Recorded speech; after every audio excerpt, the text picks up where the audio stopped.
morning. Good morning. There goes the neighborhood. And there was much rejoicing. Didn't your meds kick in yet? We got David Lefkowitz here. He's a Long Island arts guy. He's got his own radio show. I want you all to really enjoy a wonderful program done by a fine artist. A glorious thing of unparalleled beauty. Dave's gone by. Dave is one of my very favorite broadcasters, so keep on listening to Mr. Dave.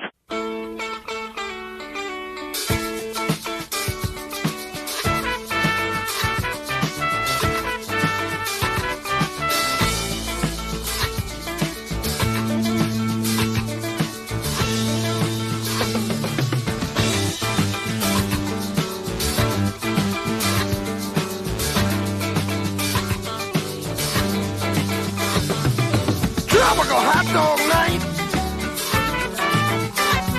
Like two flamingos in a fruit fight. Every color of day. Whirling around at night. I'm playing this music so the young girls will come out to meet the monster tonight.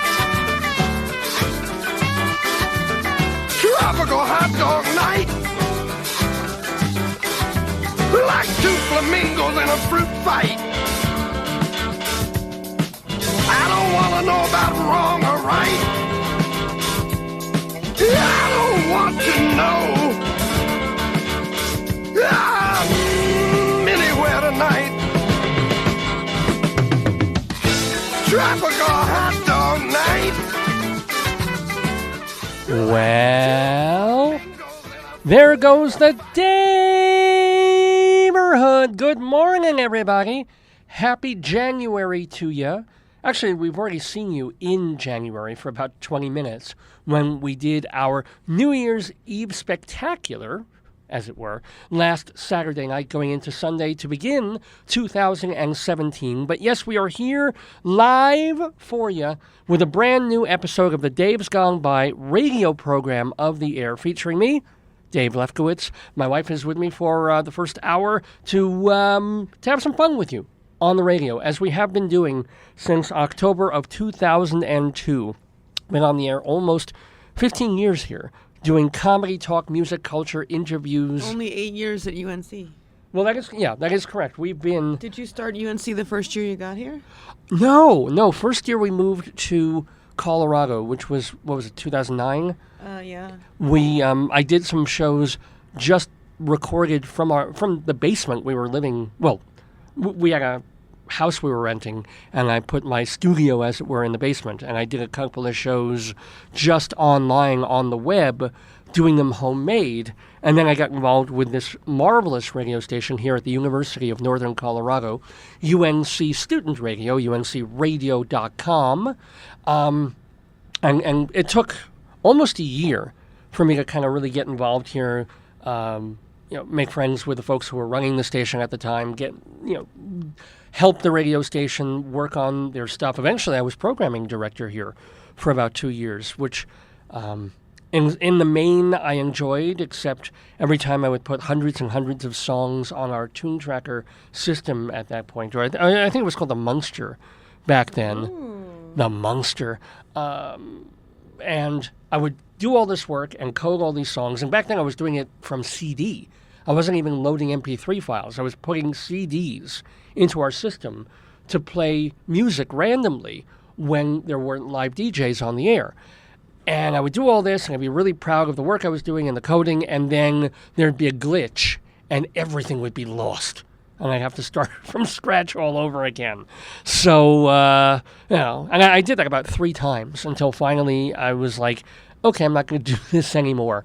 But I was programming director here for about 2 years, and then have still continued to do my radio show, and I've seen changes at this radio station. I think I've seen about 4 general managers come through here in the 8 years that I've been at the station, which is natural, which is normal, because, they're students. It's a student-run station, so technically, nobody should really be involved here more than 4 years at the at the latest, at the most people get involved as juniors and seniors, so they come, they stay a bit, and then they go. So we have a new general manager coming in right now. His name is Jason. He's a really cool dude. And so hoping that we can push the radio station forward now from the attrition that we've had over the past couple of years, that we're going to get back on track. We are streaming again. They pay our bills. We have a van that runs sometimes. We've got one microphone that works. And what else? New chairs. Chairs are really nice. Herpes. And Joyce says, and we have herpes. Well, is there something you're not telling me, hon? No. No, are you sure? I'm looking up people from my hometown. Yeah, I know. We're on the radio, and Joyce is looking at Facebook and fruitcakes on Facebook. No. Like, why the hell is that interesting to I'm you? looking up Ridgewood, New York. Ridgewood, baby. Queens, where Straight out of Compton. Ridgewood is not Compton. No, Ridgewood is. It's not even Compton light. It's just a lot of Asians and Turkish and what do they have there? Dominicans or what's No, Ridgewood it used to be now? German and Italian and Dominican. Now it's Yeah. Egyptian, Polish, a lot of Egyptian. Eastern Europeans. Yeah. Well, okay. So Croatian and stuff. So Joyce is looking up Ridgewood, Queens on Facebook to see if people are from there or what's happening Tell there. them it's disappointing. It's rather disappointing, Joyce. Ah! Oh! Well, remember, what you're going to bring up on Facebook in this kind of search is only the people that I've friended who live in or near Ridgewood, Queens. Oh, really? And also, is there another name for it? No. No? Well, yeah, I guess. There's no name for it. Yeah. So I think I have 3 or 4 friends, Facebook friends from that area. And I do want to thank listeners who have spent the past couple of months beefing up the Dave's Gone By Facebook page. I really, really appreciate it. I've been saying for the past few weeks that it took us forever to get to 3,000 Facebook friends and listeners. We were stuck in the 2,800s for months. And then I did a kind of concerted effort to get more people to sign up and log on By the way, and find us on Facebook. I don't like Facebook. Joyce doesn't like it. Well, It's stupid. I don't love it either. I wish it were a blog site as well as just a posting site. like But we got to 3,000. And then rather quickly, we ramped up to 3,200, I think, was our next plateau. And then just at the new year, from turning 2016 to 2017, we made 3,500 friends and followers on Facebook. So I'm incredibly grateful. It just means that you guys get my press release, when I send out towards the end of the week of what's going to be on the next program, or if I post anything cute or funny or stupid, There's just some you get to person see who it. keeps posting tattoos. Like, who wants to see that? Okay. Well, it's Facebook. I mean, Facebook is basically dedicated to 2 things. It's like, my so-and-so, my mother is sick, my mother's dying, just went to see her, boom. Or people... Food, a lot of food pictures. A lot of food. Or people want to weigh in on Trump versus Hillary, still. That's what Facebook or a is. lot of, like, pictures of people. Well, yeah, but again, you're just looking at a couple of people here. You're looking at the Queens Ridgewood people. If you look at, a great chunk of my artistic friends and followers on Facebook, you're going to find people just saying why we're about to have an apocalypse in 10 days when Donald Trump comes into office. Happy New Year. So that's basically what Facebook is. But it's a great way to reach Facebook is people. not good. Okay. So why are you looking at it? Because it's like crack. People, none of it's real. Half the people I know don't even look like anything on here. Well, that's true. They're all scrumpy and scrumpy, and then they look like, Zsa Zsa Gabor Josh Gabor, a month ago. when she was alive. Yeah. Oh, look at that pizza. Oh, Looks good. there's a nice-looking pizza on Facebook. Children's Bible Church. Who the hell is posting Children's Bible Church? Probably people who want people to go there. Or either that or they're making fun of it, which would be more along the lines of people that would post my Facebook friends. So, anyway, let me tell you what's going to be on this episode of Facebook. God damn it. What's on this episode of Dave's Gone By? You made a whoopsie, Daddy. I did make a whoops. You got to talk into the microphone. Hello, you made a whoopsie. That's great. Thanks, dear. Kind of a cool show for our first episode of the new year. We're going to do a lot of the stuff that we always do. Go inside Broadway for news of the Rialto. Talk about what's happening. There's a lot of shows. This is your last chance to see them on Broadway in New York. A lot of shows are closing tomorrow afternoon after the matinee. So we're going to let you know what they are. Also going to give you some hints of shows that are coming down the pike to New York. We love to do that on our Inside Broadway segment. Also, a lot of music to play for you. We have our Saturday Segues. We're going to do a David Bowie tribute. Can you believe that it has been almost exactly 1 year already since David Bowie died? David Bowie died on January... Didn't you kill him? I certainly did not. You did so. Of the many, many people I would love to kill in this world, David Bowie was not one of them. But Bowie died on January 8th, 2016, which means that Monday would have been the anniversary of... Oh, no, excuse me, forgive me. I'm confusing the dates because that's really easy to do. Bowie died on January 10th. His birthday would have been January 8th. He died 2 days after his birthday. So, and like a week after his last album came out. So this week is a real confluence of Bowie stuff. So we're going to play some David Bowie music in honor of his birthday. Would have been birthday. He would have been 70 years old. Happy birthday to you. Happy birthday, David Bowie. You're dead and you don't have any more birthdays now, too. That's lovely. That's just charming, dear. Yeah, the David Bowie. Listen, he lived a hard life. He did a lot of stuff. Yeah. He had I don't think he lived a hard life. He did. He had a lot of boyfriends, girlfriends, wives. He did a lot of singing, dancing, dressing. True. He got, to experience life as a man and a woman. I mean, he did it all. Yeah. Yeah, I don't know if that was a hard life. He had a kid, right? Didn't he have a kid? Couple kids with... I know he had Zoe. I don't know how many And then with others. Iman, I think they had a kid. Yeah. And then Angie, was Angie his wife? His first, I believe. I want to look it up. Yeah. Angie Bowie. Right. Angela Bowie, wasn't she? Or was she one of the kids? Or No, I think she was the wife because I watched a documentary and she came in and she said all the rich people are out in the audience and limousines and he said, oh, you're finally doing your eye makeup right. She said, I'm watching you, so I learned. Oh, right. Yeah, that would have been his. She's only 67. When she was born, Amos, what was her? Oh, Mary Angela Barnett. There we go. Alos, speaking. What that I was. now speak Greek and Egyptian on my channeling something. Yeah. So, yeah, she was married to Bowie from... Did she sing? Well, she was a model and actress and journalist. I'm sorry, she is. She was born in Cyprus, yeah. Yeah. So... I don't think she was a model. It said she was a model. Oh, okay. Probably when she was dating Bowie, and it was that swinging 60s hippie, hip kind of thing. I guess. Or maybe she met him in America. Identified as a Cypriot. Okay. So we will be playing some David Bowie songs on Dave's Gone By. We will also have a Saturday segue of our In the News songs. I love this. This is where I pluck a couple of songs from my Gigantor playlist, and you have to figure out why I'm playing them because they're going to have something to do with the news or current events or stuff that's going on in the world. So that's coming up later in the show as well. We will also have our Bob Dylan Sooner and Later segment, which will be devoted to the anniversary of the release of his third album, The Times They Are A-Changin'. He probably won't call it this, but it's considered his protest album and contains some of his most important songs, honestly, including the title track and including Lonesome Death of Hattie Carroll and Only a Pawn in Their Game. I mean, major statement from Dylan at that point. We'll play a couple of songs from that era. And we'll have Rabbi Saul Solomon in the neighborhood. Rabbi Saul, he took a bunch of months off last year because he was so busy from doing rabbinical reflections. He did a bunch of our interviews, and he'll be doing more interviews in the year to come. But he was also doing these rabbinical reflections, these mini sermons about life, Judaism, current events, the world. Kind of missed those. Well, he did one for us last week about the end of 2016, which was obviously a crazy year. And now he's back with us again with another rabbinical reflection. He'll be talking about Obama, John Kerry, and the United Nations vote on Israel. When are you going to start the show?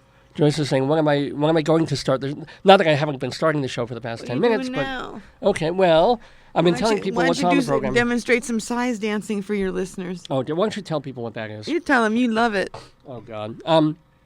As one of Joyce's Hanukkah gifts, I got her the CIZE. It's the size video. CIZE is like the end of exercise. It's a play on words. Get it? Because it's the last 4 letters of the word exercise. And it's this guy who's really buff and in shape and really good, actually. Sean T is in. Sean T. Was he a rapper or anything beforehand? No, he's exercise. Just an exercise dude. And he put together this DVD package where you do half hour or sometimes more really strong aerobic workouts, but they're to modern music where you're basically learning dance moves that are putting you into an exercise mode. So it's not like Suzanne Summers or Jane Fonda or sweating to the oldies stuff. You are sweating, for gosh sakes.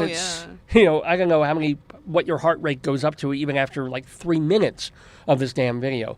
But the whole point is to get you not just moving, not just dancing, not just working your whole body out, but by the last 5 minutes of the half hour, you've put all these dance moves together, so you're essentially able to dance in the size way and do a Bruno Mars song or do a Timbaland song or something like that.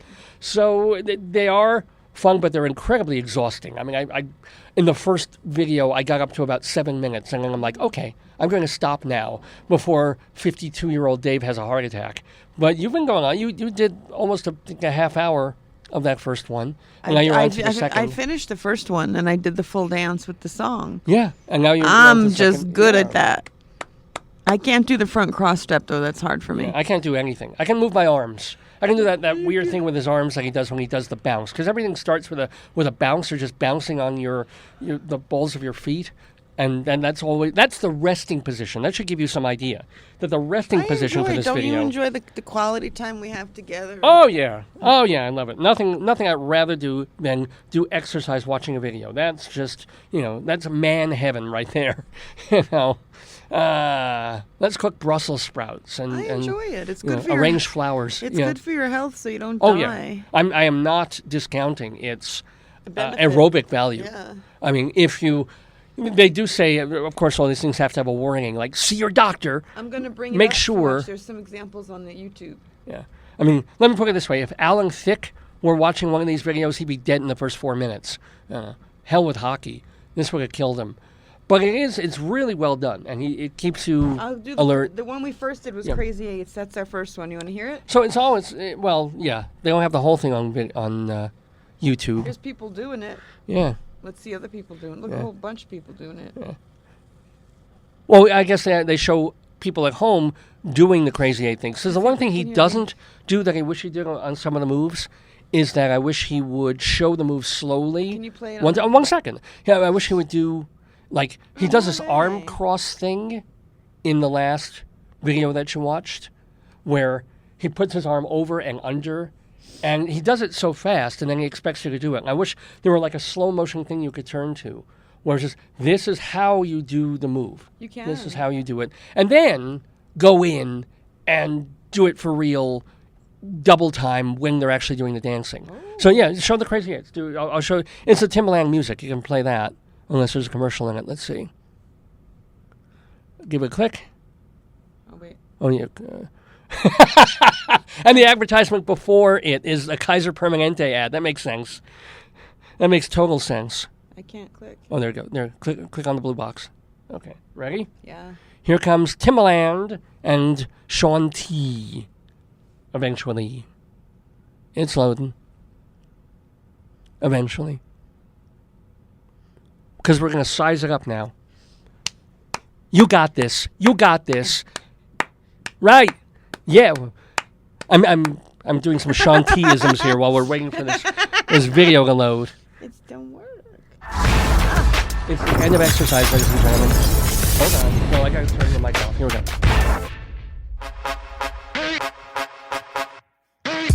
Hey, what's up? Welcome to Segues. My name is Sean T. This routine is called Crazy Eight. Check it out. If you're a backup dancer, front and center, or you're ready for your music video, just do the best that you can do. This is a size bounce. Let's go. Let's get it. Side to side. Push through. Work it out. Just feel the beat as you go through this routine. It doesn't matter if you go right and I go left. Just do the best you can do, and I promise you'll get it. Here we go. Get ready. We're gonna step into the high-low, cha-cha slow. Left leg, left, right, other side. Boom. all you're doing is walking. I always say if you can walk, you can dance. Just walk it. So that's an idea, and that music continues throughout the whole half hour to the point where eventually, there's a song at the end of it, but you're doing it to the music, to that beat, and eventually you put these 8 different moves together, and those moves constitute a dance at the end. Joyce is looking at some other fitness videos, including a woman with an incredible bubble ass, and some other lady doing TRX or whatever that is. Let's see what this is.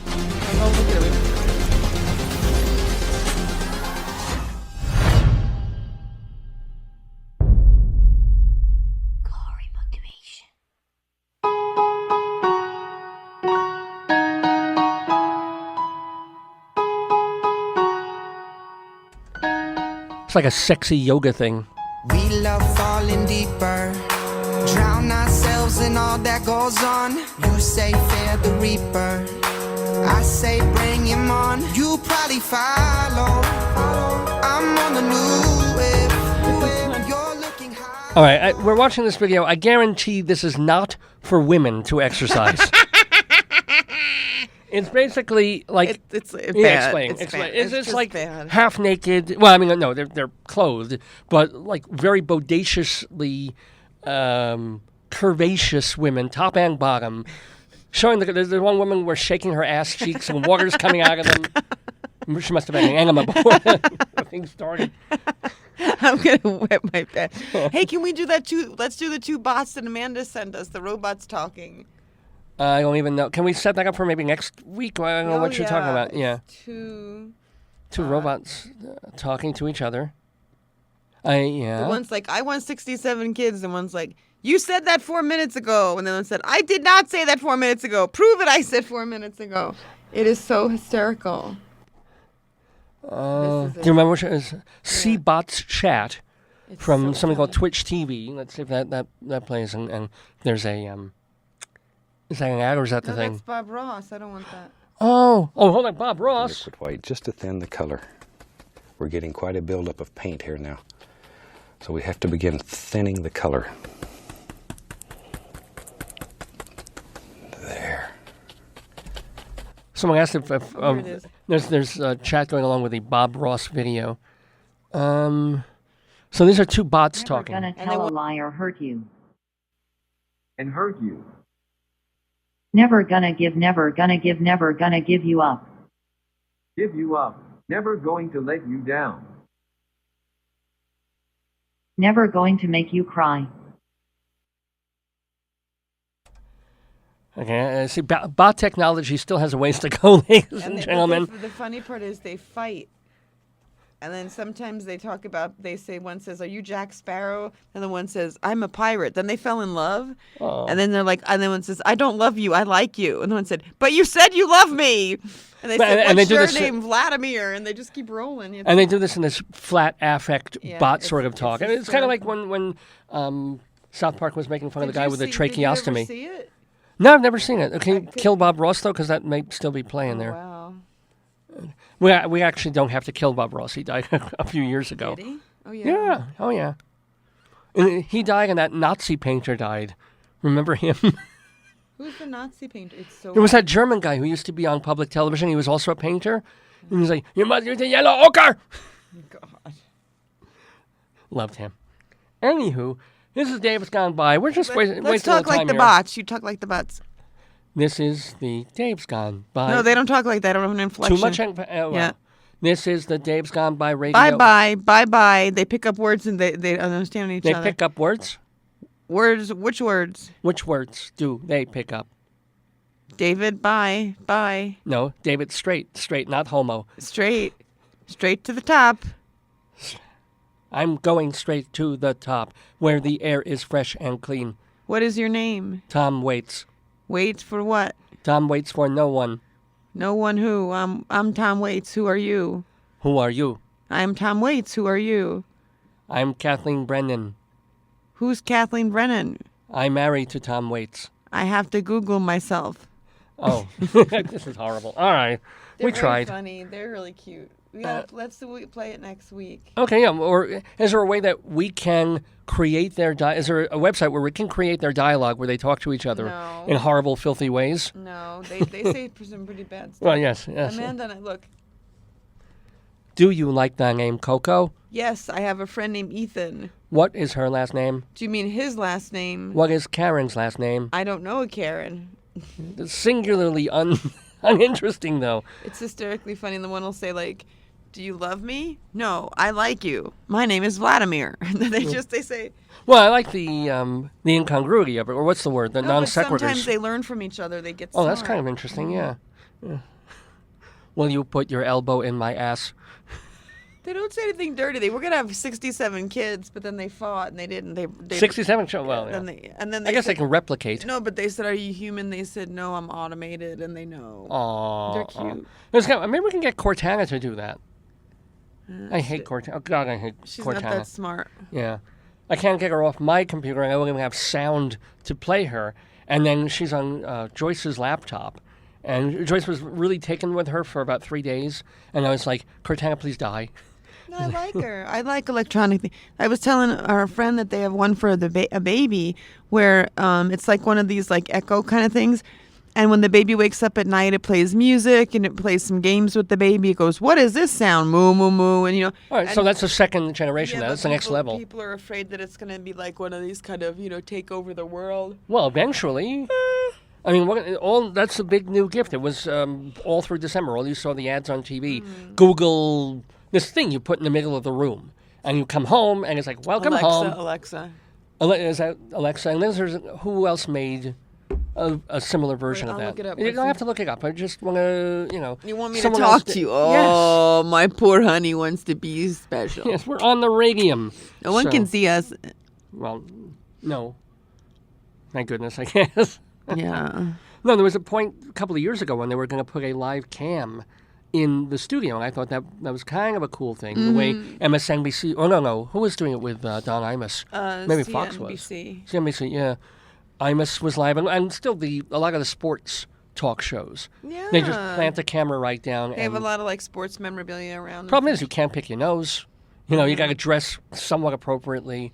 It'd be good for anyone like theft or anything. That would be good. It's good for theft. It's good if you want to like torture a mentally retarded guy. Oh God! Don't stop. What's wrong with you, David? What? He was normal. There was nothing wrong with him. The guy was there? This guy is mentally challenged. I didn't know that. Yeah, that's why. Aside from the fact that he was white and they were black, so it's a hate crime, which is what the teenagers are charged with. Were they all teenagers? I guess it's funny. They gave their names out, so they couldn't have been that young. They were adults, yeah. But they might have been 19.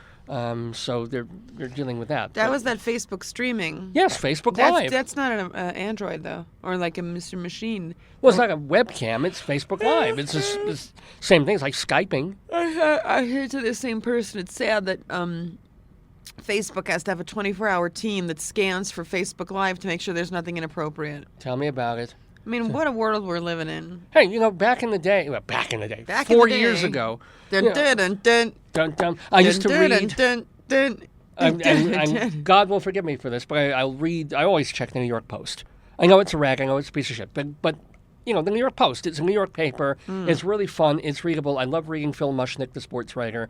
I read Michael Riedel, the theater guy. And I read to see what the enemy is saying about politics. What, the pro-conservative Republican National Enquirer side is saying about politics. So I'll read them.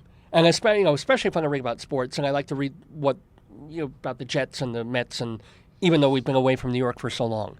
But back a few years ago, you would read the story, and then people could post. And you mean comments? Yeah. Yeah. So the sports writer or the team would lose or win, and it was you read a little bit about how the game went, which wasn't all that interesting if the game was already over, and you read the columnist idea of what's wrong with the team. What they have now, I learned from my sports friend, they have special Reddit sites where you can post during the game, and that's what people do instead. Ooh, yeah, so that's cool. It's very frustrating for a lot of Denver people because the Broncos did not do so well. Yeah. But there's a site where you go, different groups, and you all talk to each other. That's the new version of online comments. It's more live. It's synchronistic as opposed to asynchronous. But if I wasn't watching during the game, I kind of wanted to go Afterward? read the story, and then 2 dozen, 3 dozen people would post on New York Yeah, Post. but you're in the wrong generation now. Huh? I know. No, but they took my whole point was that went on for a while, and then some of the people were posting, of course, nasty things or Obscenities. hateful things. You can or just, block them. Well, but I can't. New York Post No, has to. of course, yeah, I'm saying. But eventually, New York Post just made the decision not to have commentary. I mean, That doesn't seem like freedom of speech. Yeah. What can I tell you? It's their website. Wow. And it was also obviously really interesting to read all the comments after the political stories. I analyzed the comments about the closure of the center in my book. Yeah. Well, maybe that newspaper doesn't have. I didn't use the Post, though. I used other newspapers, but they part of for me part of the social issue or social reaction is people talking about what's posted. Because one of the reasons I still read Yahoo News is that you'll read and unfortunately it's overwhelmingly Republican and conservative, but at least I can scan through, see what the crazy people are saying, seeing the responses to that, and people are saying but you're also, crazy. it's not a generalized sample. It could be the same people. It's like of course it is. It's like on YouTube. I'm like, who are these people posting and what are they on? Well, I remember when I would read Phil Mushnick's column in the Post, the sports guy, and there was always one guy who had it in for Mushnick. It was the same guy. He had nothing better. He'd read every column religiously That's and then say what's wrong with Phil Mushnick. His brother-in-law or father-in-law or someone. Yeah. Or something like that. So it was cool. You knew who it was. You knew this guy had it in for Mushnick all the time. And then all these other commenters would go, what's this bug up your ass about Phil Mushnick?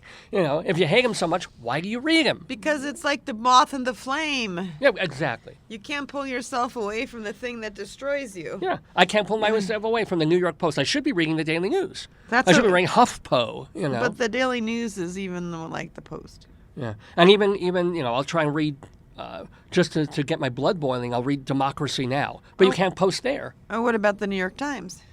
No. Why not? I don't think you can. We can check. Check it, check and see if... You're going to be mad because I'm doing the computer now. No, but now I'm really curious. New York Times. And see if you can actually post after a Times. I'll bet you cannot. I don't know. But back in the day, the Times had it too. You could post on a theater story, or people could rate a show on or off Broadway. So yeah, click on the Kushner story. Where? Jared Kushner, Trump's son-in-law, the Orthodox Jew, by the way. But maybe you can't post on that. You can share stories. You can email them to friends. You can post them on Facebook and Reddit and places like that. But go all the way down and see if there's any kind of... no. No. Can't do a damn thing. Wow. Years ago, all these newspapers stopped doing that just because they would get anti-Semitism and they get F words and they get, you're a moron, you're a moron. Just the major stories, like maybe you can post on a minor story. Maybe. Try an editorial. You should be able to answer an editorial. Yeah, you're getting excited because your spittle's flying, I can tell. Here we go. Did we take low interest rates for granted? There's an exciting story. Okay. An editorial from the Times. You can follow on Facebook and Twitter and sign up for Opinion Today newsletter. Maybe there's a separate site you can go to. No. Maybe not. So I find that disappointing. I find that, Yeah. I will tell you this. There's a place... what? Bibimbap. Oh, bibimbap. That's a food. Yeah. There's a place for folks who follow UNC sports, like all our teams are called the Bears, which I think is ridiculous. But if you follow the Bears basketball team, male or female Bears, Cubets, you follow the football team, and you want to, you can read about them in the Greeley Tribune, and Samuel J. Mastari will do the story. You can post comments on the Trib. Nobody does. You can, but you get maybe 3 people posting in the Trib. But there's another site that you can go to that's devoted to, what do they call it? No, the Mirror's our site, is the site for students. But what am I thinking of? It's, are we in the Blue Sky? Is that the thing? Big Sky. We're Big Sky Sports, as it were. So there's a specific bulletin board site for sports on Big Sky where you can actually go and read people's comments about UNC's football team. All these people saying, hey, What happened with the UNC basketball team coach? How did he violate Title IX? And we still don't know. Nobody's ever still told us why the basketball guy lost his job a year ago. And so you get people posting about that. So if you do join the conversation there, you can click. Oh. Okay. So you do have an option to comment on Facebook Tribune stuff. But nobody does. You get maybe one comment on Tribune stories. No, people don't want it. They want to comment on their own, bring it in their Facebook and do YikYak. What's it called? YikYak? Not Jib Jab. I don't know. YikYak? YikYak is something else, but check that out. What is that? No, YikYak. I remember there was a soft-core movie called The Perils of Gwendolyn in the Land of the YikYak. And it starred... No, I'm not kidding. And it starred this long-haired, 80s kind of hot woman who was in a big video, and she tried to have an acting career, and I am forgetting her name. She was hot, though, but I've forgotten. Anyway, you can Google IMDb and find it for yourselves. University of Northern Colorado, YikYak. We're in University Boulder, Northwest. Don't know what that is. There we go. Let's see what that does. Panda. What? Oh, I guess people from Greeley are posting on this site. Well, 2 people from Greeley are posting on this site. Oh, isn't that what? See, this is it's a great way to get angry. Somebody posts about the LGBT community saying that they are not accepting of non-LGBT people. Really? Really? You don't think LGBT people haven't had to deal with heterosexuals for decades? Men and women aren't equal. Not saying one is better than the other, but we're not fucking equal. Men are stronger physically. There's facts. Women can create a fucking... Well, that's any man hating feminist butch lesbians on here? Oh, yeah. This is why newspapers shut down comment things. I can't. I'm having trouble. Oh, that's nice. Anyone looking for a house to live in next year? That's nice. Probably has to do with the bathroom laws. Look at the or something like that. Okay. All right. You want to read that one? I don't even know what it means. This is a man posting. They're probably reacting to something. But this guy writes, sweatshirts are probably one of my favorite things in the world. Like, am I wearing a bra? Probably not, because I'm a guy. But the mystery is there. What the? What? I don't know. What could that even relate to? My neighborhood barber just got arrested for selling drugs. I've been his customer for 6 years, had no idea he was a barber. That's just funny. That's just really good. Everyone drives safe back to campus. Don't worry about how slowly you're driving. I'd rather you take hours on end to get back there than for any one of you not to come back at all. Take blankets just in case. Very nice. That's nice. Don't read that one. News. Not making fun of Greeley Taco Bell, except Taco Bell no longer is, if they're talking about the one in the UC, that's gone. Whoa. Oh, something, fire about somebody who works here. Shout out to UNC. They managed to buy the loudest washing machine possible. So this is for dorm people bitching. When you felt like you slept for 7... They're obviously answering some kind of weird question on YikYak. Oh, wish I had a sister. Me too. I thought I had met the Monica to my Chandler. Turns out I met Janice. That's a Friends reference. I don't remember who Janice was. Let's see. Minus 18. Oh, that must have been from today. Minus 18 this morning. Thank God I'm not in Greeley yet. It says Young minus Savage, 31. Why you tapping so hard? I don't even know. Do you understand what any of this means? No, they're kind of yakking with each other. They're probably responding to something. If this was a real school day, like, say, this time next week, I'd be pissed. Because that was probably the day that we opened 1 hour late. Yeah. First they said it's closed. Yeah. I hate that my mom tells me not to smoke weed. Like, yo, I got it from the dispo. It's going to the children. Whatever. He's talking about. Why can't girls just be with a man that is a work in progress? I have drive and I want to be successful. I may not be a completed project, but at least I'm working on it. Fuck. And that's this guy's idea of a period. It's like, not period, fuck. You know. The Broncos should bring back Mike Shanahan. Don't know. Nacho Libre is the GOAT. What does that mean? I don't even know. Saw a wheat man, and then there's a picture of a vagina. No, I don't know what that That's a vagina, or at least it looks like a vagina. I want a brand new whip. I want a brand new house. I guess that's the Whip Nene song or something. This is all postings on YikYak, in case you have no idea what we're talking about here. Do you understand any of that? No, of course I don't want to talk about any of it. Oh, they show the coach of the Kansas City Chiefs and a walrus. And that's say cute. They're brothers. Yeah. What are people's feelings about university apartments or Arlington? So they're asking for housing on campus that isn't the dorms. Ooh. Anybody want to talk? That's from someone named Sugar Tush. And look. Anybody want to hang out today? Anybody want to talk? It's I guess for people who are lonely-ish. Instead of doing Facebook, there's this YikYak thing that's very local, is specific for Greeley, and obviously a lot of students. Somebody posting, "Why the fuck do I still miss her?" Aww. A lot of people want to talk. I get ready and I look gorgeous, but now my plans are canceled. Aww. And that was from a man. That was from you. Snow day? That's from YasBitch1021. Ladies looking for a sugar daddy. A winter jacket. Oh, yeah. Oh, a likely story. I went to Walmart wearing a jacket I got from Walmart. Didn't realize I left the tag on until the cashier was like, "Will you be getting that too?" And almost didn't believe me when I said I wore it in. Oh, God. Uh-oh. It now says minus 29 degrees. Oh, I'm going to dog nap my neighbor's Labrador and deliver him to the $1.49 a scoop Chinese restaurant on 10th Street. Oh, That's one of the best of the day. Absolutely. Let's see. Anybody want to smoke weed or buy acid? So he's amenable.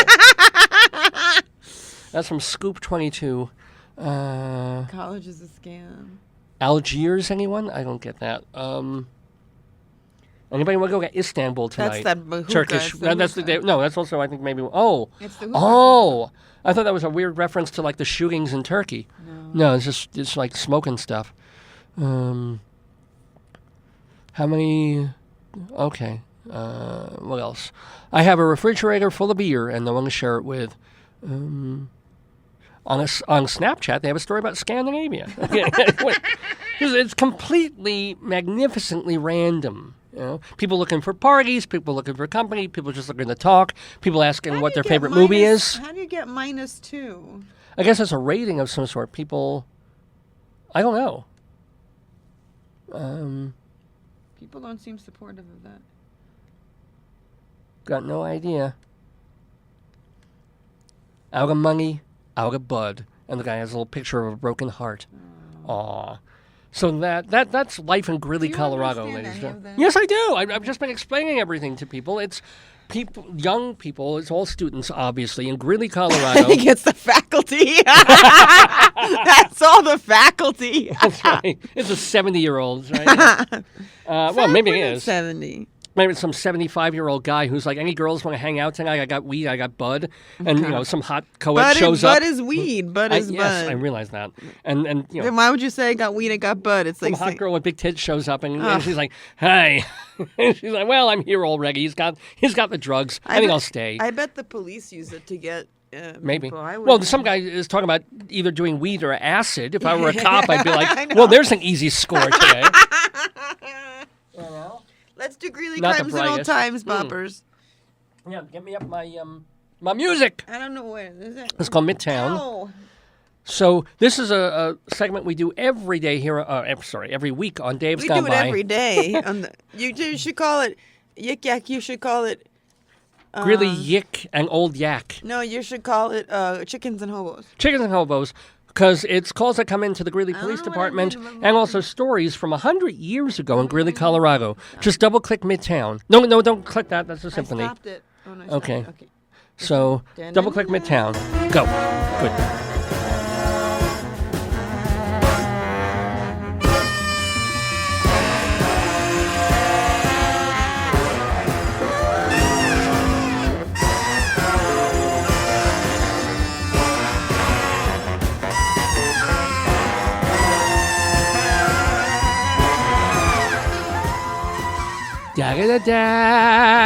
Da-da-da-da. Joyce thinks I'm hip because I can kind of understand. I think you are hip and you're nay. It's how I lure co-eds. Don't say that, David. If you want to, it's really disgusting. I think it's not disgusting. The most morally dissolute, the most corrupt thing is to actually be interested in students. I think anybody who teaches and does that is just an Wait, abomination. no, you can be interested. You just but can't it's an act on it. abomination. It's an It's abomination. not an abomination. They're adults. But it's a violation of ethics. We have Yes. ethical standards, Yes. and people who do that, it's unethical, and I think they shouldn't be allowed in the profession. And there should be a registry. Good God. No. That's absolutely insane. If it was high school kids. I don't care. It's unethical. It is unethical, but you make it sound like it's like raping a 4-year-old. It's not. But it's abuse of power. And I've raped 4-year-olds. No. It's an abuse of power, and abuses Yes, of it is. power Absolutely. are wrong. Absolutely true. And you corrupt the system, and we lose integrity as a profession by those that are outliers. So when does academia have integrity, please? We have integrity. Yeah, on what planet? Because we're intellectuals. It's a job. No, we're intellectuals, and we think. Maybe you don't. Yeah. Personally, but I do. There's something sticky on the microphone stand. Ew. So much for integrity. It's tape. That was tape. Oh, it was? Sure it was. Sure. So are you ready for Greeley Crimes and Old Times? Where's my noisemakers? Oh, crap. They're in the blue bag. Go get the blue bag. Go get them. Go tell people what it is. So, as I quickly mentioned, but I'll explain a little bit more, there are 2 columns in the Greeley Tribune, our local newspaper. They're printed every week, and they have to do with one of them are phone calls that come into our Greeley Police Departments, the dispatch, and they're all logged. and the people at the Tribune collate and get the funniest, weirdest ones. The people who are calling the police, but they don't need the police for the reasons that they think they do. Also, there's a writer named Mike Peters at the Tribune. Well, don't play that for Mike Peters. I didn't want that one. Hold on, wait. Yeah, much better. Who goes through the newspapers from 100 years ago and sees what was happening in our neck of the woods and what was written about in the papers in, 1916. It'd be 1917 now, but these are all from now 101 years ago in Weld County in Greeley. Oh, those smell good. Joyce is eating non-crisps. Give me them too. No, please don't. I gotta read this stuff. Okay. Here we go. Oh, great. Let me finish my cracker. Yeah. David and I are chewing because we're hungry. If we had a YikYak site, we just talk about food. Well, I like to put food in my mouth because I'm chew-ish. Comedy. Let's have a noise. Thank you. Are you ready for our first crime and old time? Here we go. Police received a call from 10th Avenue. The caller reported a woman holding a lighter in front of her and yelling and screaming. Yum. Yeah. Free bird! I think she just came from a Miley Cyrus concert. Could be. Could happen. Yeah. Where did that start? People holding like lighters and matches up and stuff. I don't know. Maybe some pyro. Oh, maybe what's the Burning Man? Where they burn the Tin Man? Like that came after. Really? Must have. Because they've been doing that lighter thing since like the 60s. Now they do with cell phones. Oh, I know, which I think is brilliant. I think that's much, much better and safer than holding up 4 million people holding up flames in an enclosed space. I mean, what a great idea that is. Pyromania. Police received a call from 23rd Avenue. The caller said they were in a nearby library, and we know what library this is, when a man threatened him and then backed away. The caller told police that the library was, quote, embracing too much shadow in their lives. I hate when libraries have that shadow. Yeah, me too. Me and my shelving. Well, they have that whole show, Librarians, where they're all naughty. They're like, they fight, and they're really like. Oh, have you seen that? It looks scary. Well, I don't like an it. adventure show. It's too much like The Walking Dead for me. I can't watch it. Me neither. Okay. Hey, but these are delicious. I want to give some advice here to chicken owners. Wait. This is a chicken story. Wait, hold on. Maybe, can't you just do Mrs. Bakbagak? No, I can't do this. Can we need our a special noise for hobo and chicken stories? Because those were pretty much anything that happened here 100 years ago. Oh, there's Flossie the cow. Okay, chicken story time. So here's some advice to chicken owners from the Greeley Tribune, or back then it was the Greeley Tribune Republican. If you want your hen to lay more eggs, you must give her some exercise. Oh, God. Oh, come on. Hey, make her do size. I speak. Make that. You got this. Back. You bok this. From the top. From the top. Back. This lays an egg. Back. Buck step. Hands in the air. Mm-hmm. Also, remember. You remember a lot. Well, I did the damn thing for a couple of days. I'm proud of you. Thank you. Also, remember that if the chicken gets too much exercise, she won't lay eggs. Oh, God. So in the winter, a good way for them to get more exercise is drop the corn feed into the snow.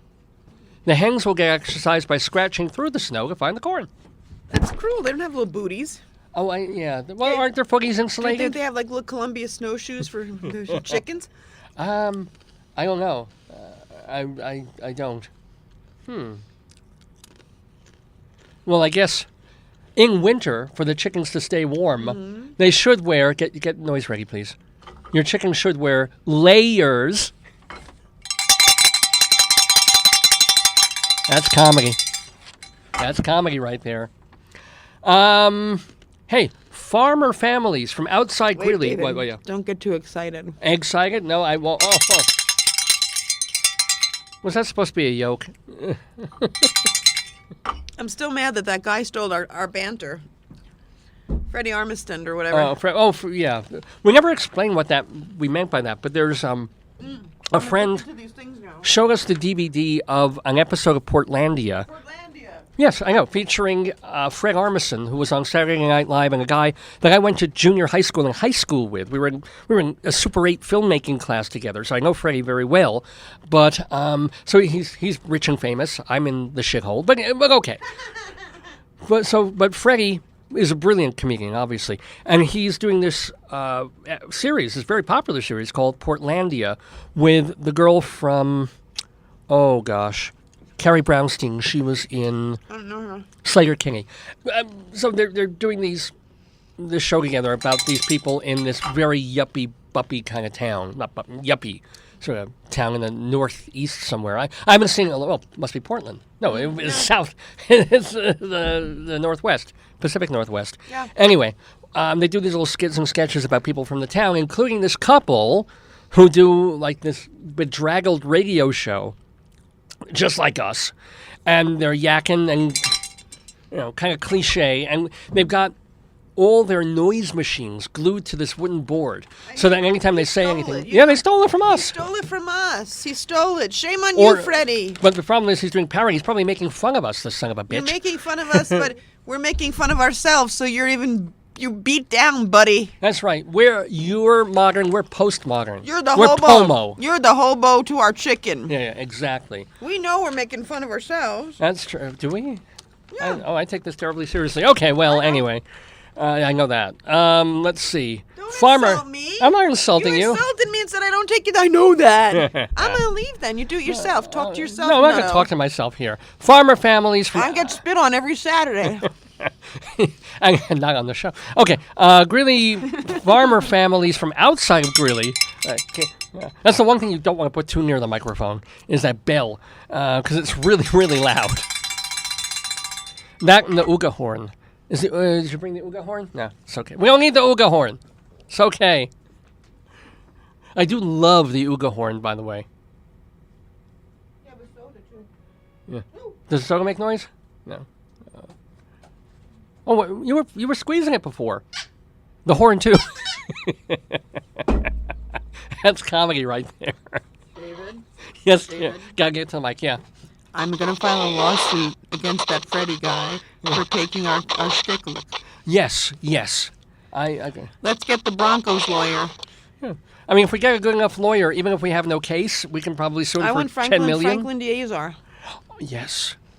He could do it. He's cute. He looks like a walrus. If anybody could kick some butt, it's Franklin Diazar, I'm sure. He do. Farmer families from outside Greeley came to town this weekend to do their Christmas shopping. It was the busiest day Greeley merchants have had in years. There were so many automobile machines in downtown Greeley that people with horses couldn't get to the hitching posts because of all the autos parked in the street. Those automobile machines. I hope that, I don't think there's anything stopping them from catching on at this point. They won't catch on. No one's going to want an automobile machine. I don't think so. You know what pisses me off? What? Driverless cars. Oh God, not again. What not again? Here we go. Tell me how I feel about driverless cars. You hate them. Why? I don't know. You always hate them. No, I have a good reason. Why? What? So you don't know? Because you ramble so much, no one even knows. Because not that I'm against the idea of although I find them scary. Not that I'm against the idea, but I don't want car companies amazingly putting billions, I guess, into the idea of driverless cars, and yet electric cars that could go, I don't know, 200 miles to a gallon of gas. They could have given us that. They don't use gas.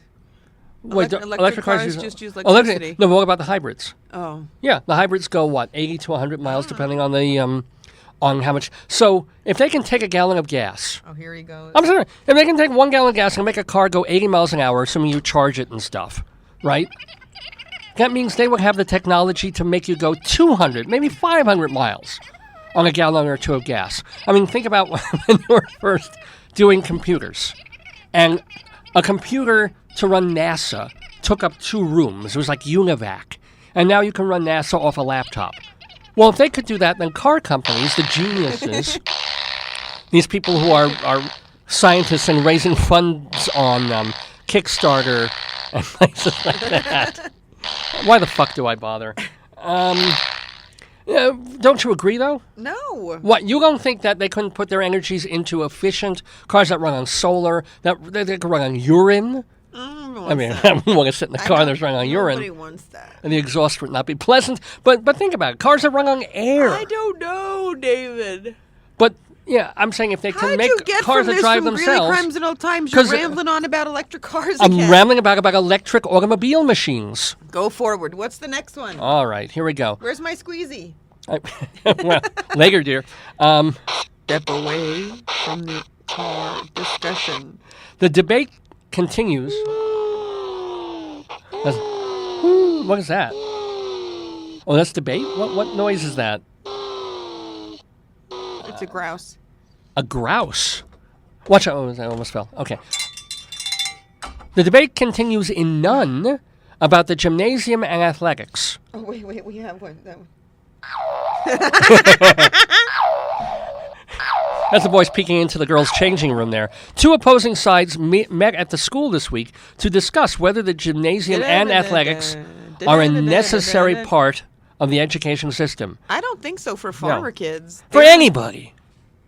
The president's mandate on exercising it. Because we're all flabby. The whole country's flabby and has high blood pressure and diabetes Well, and you stuff. know what?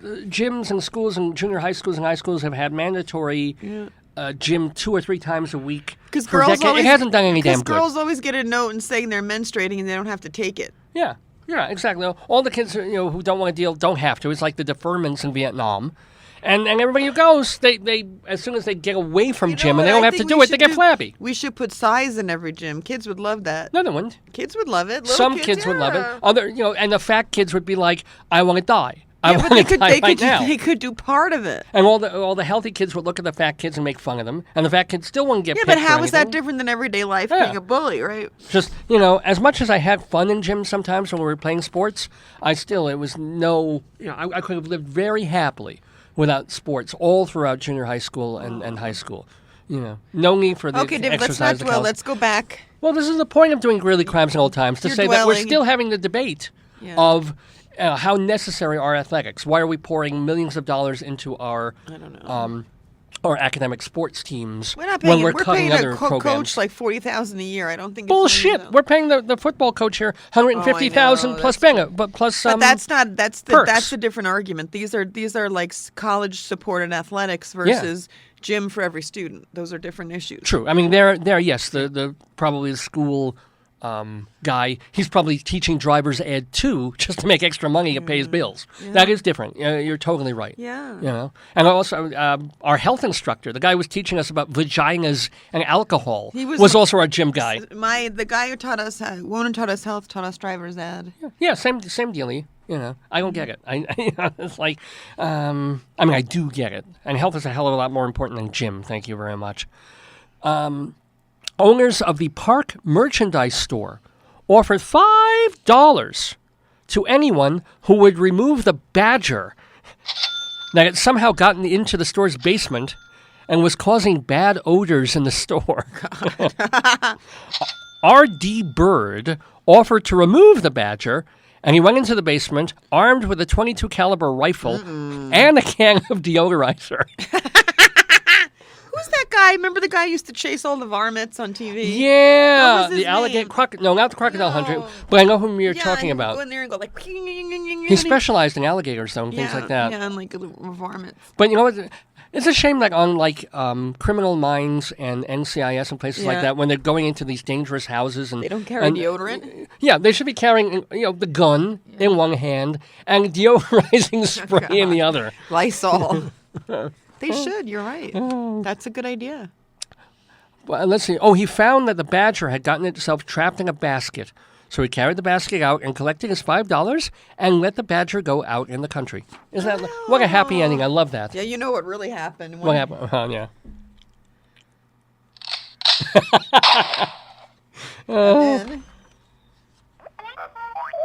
What's that?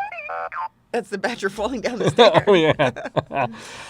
Let's see. A dean at the State Teachers College, I wonder where that is, addressed parents in Greeley this week and said that militaristic toys are good for children. He said toy guns and swords will help the children work out their combative sides and will not make them more warlike. Again, another conversation that we're still having 100 years later.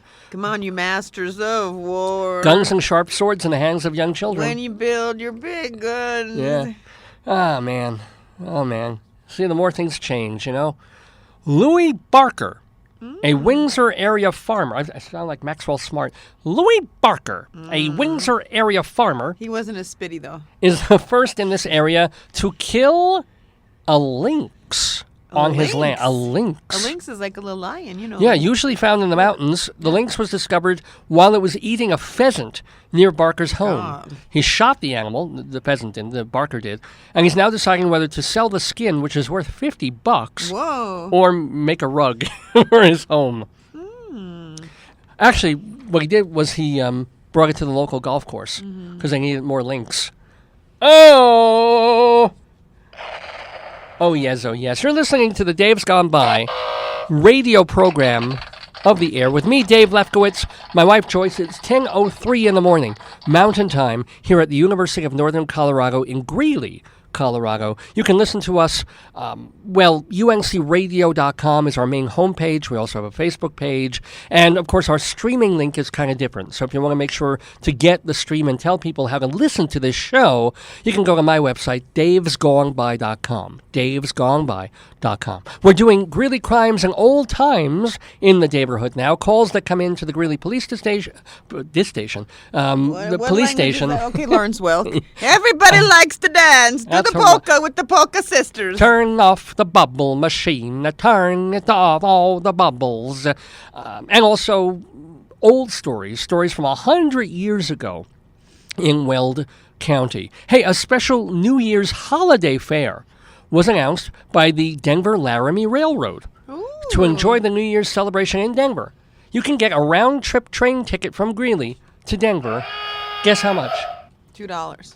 Close, $1.60. Wow. And again. Oh, here he goes. Every story from 100 years ago is relevant now. It's like they had a railroad in 1916 going from Greeley to Denver. And now, nothing. You either have to take a cab or drive or take the Mexican drug bus. When you rant, here, hold this and say it.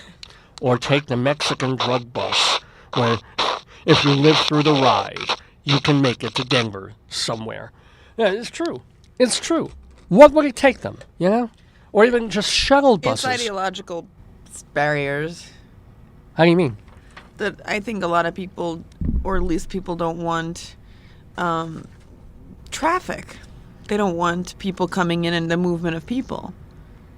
Well, certainly Greeley wants people. Greeley has had a population explosion for the past 3 years. Wouldn't it be easy, though? Imagine, people that go to school here, they can get off at the airport and take the train. No kidding. Or take the train to the Denver Center. Yeah. You know, have one or two stops.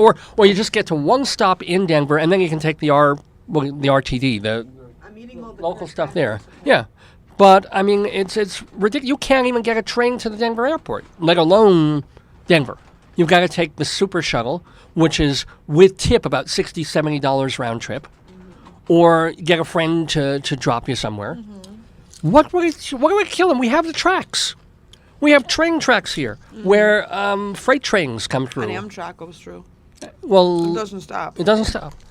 So idiotic, absolutely ridiculous. What the growth this town could see of people who live in Greeley and commute to Fort Collins or Denver, where it's much more expensive to live, but there's much more stuff to do, right? Or people who live in Denver. And maybe as Greeley grows and they want jobs in the oil industry or they want jobs in the hospital industry, that's growing huge here.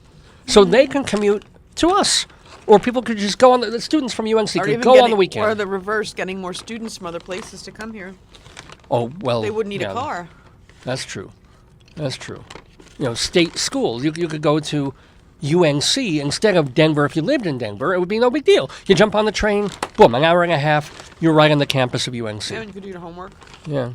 So, ridiculous. Ridiculous.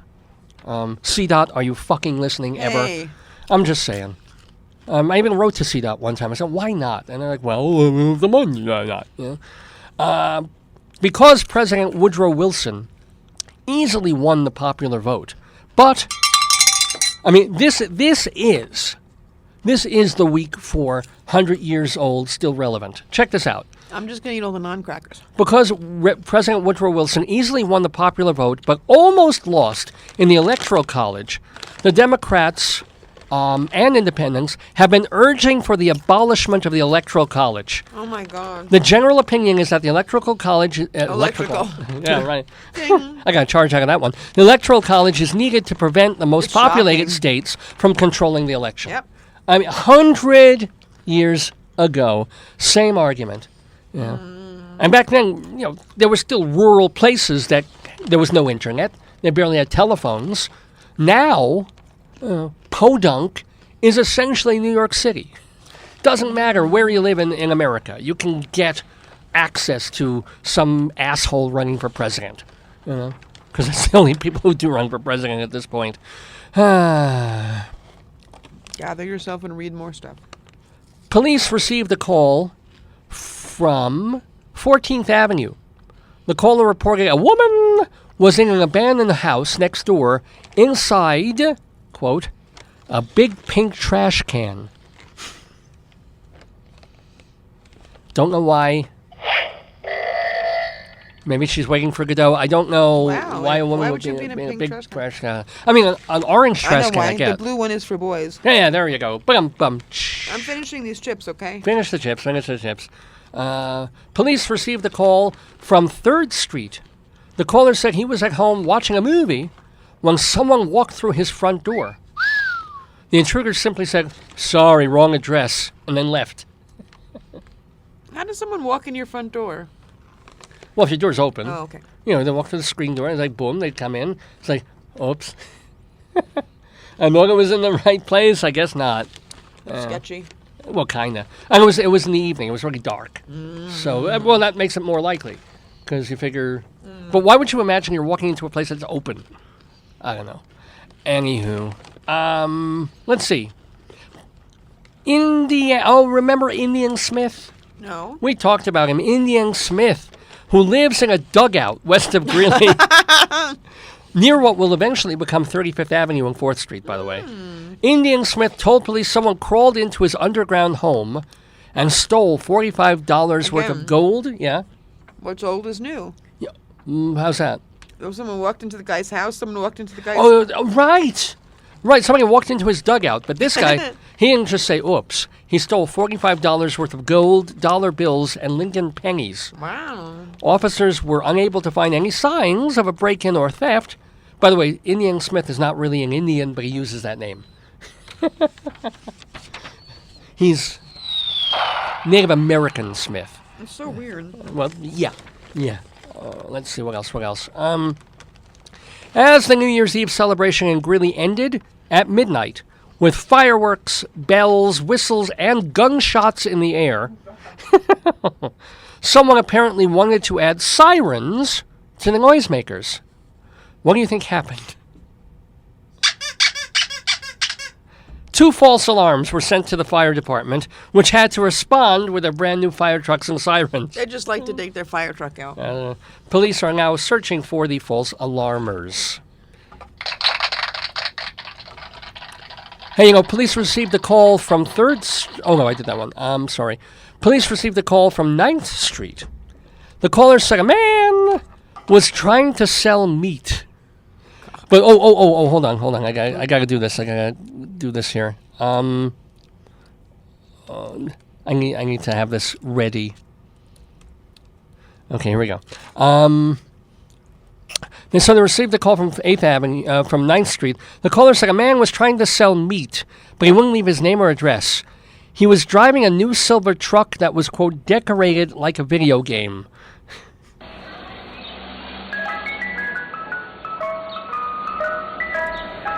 Meat!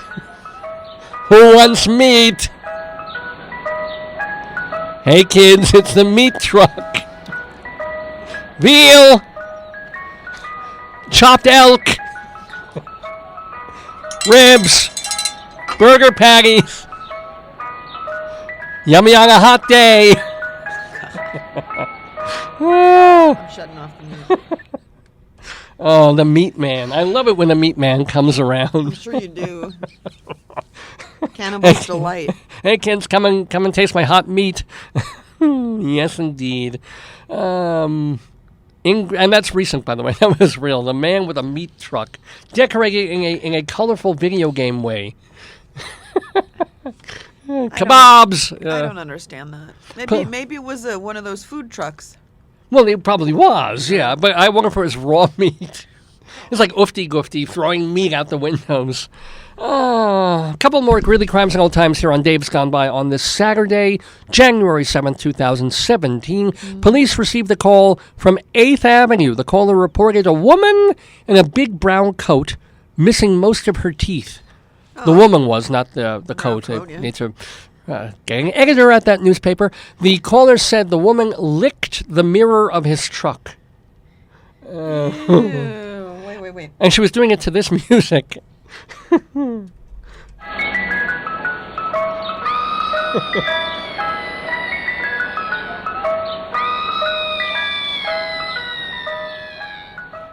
you just love those toothless mirror lickers? Would you lick the mirror of my truck, baby? Nope. No. Only if it was a non-cracker. Oh, yeah, those are good, aren't they? I don't know where to find them again. I know you did. Yeah. Police received a call from 35th Avenue. The woman calling said someone broke into her house and put bees in her sugar. What? That's right. Where's my... Because that's a real scary crime. I mean, forget the murders, forget people torturing folks on the internet. Someone breaking into your house and putting bees in your sugar bowl. That's mean. That is really... And you know what? She ate the sugar, broke into hives. Oh. Can I get hives? That's all. Little honey, darling, yeah. Oh, that stings. That was a stinger. Hey, honey, for our last Greeley Crime Old Time, get ready. Hobo alert! Hobo alert! Hobo alert! Oh, my! Where's the other one? I want to squeeze the thing. It's right here. Later, babe. Where is it? What are you looking for, the Ooga horn? Hobo alert! Hobo alert! Strange hobos, and that's in quotes, by the way, strange hobos are supposedly to blame for the burglary of the Downing drugstore in Evans. They broke a window to get in, stole $6.60 from the cash register, plus a box of candy and a box of cigars. There you go. The drugstore owner, Dr. C.H. Downing, he was sleeping in the back of the store when the noise woke him. He fired 2 rifle shots at the burglars as they fled. Wait.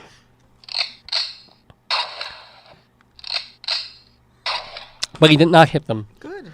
Well, no, what do you mean good? They have no business stealing from him. I know, but you could maim them, don't you? Kill them.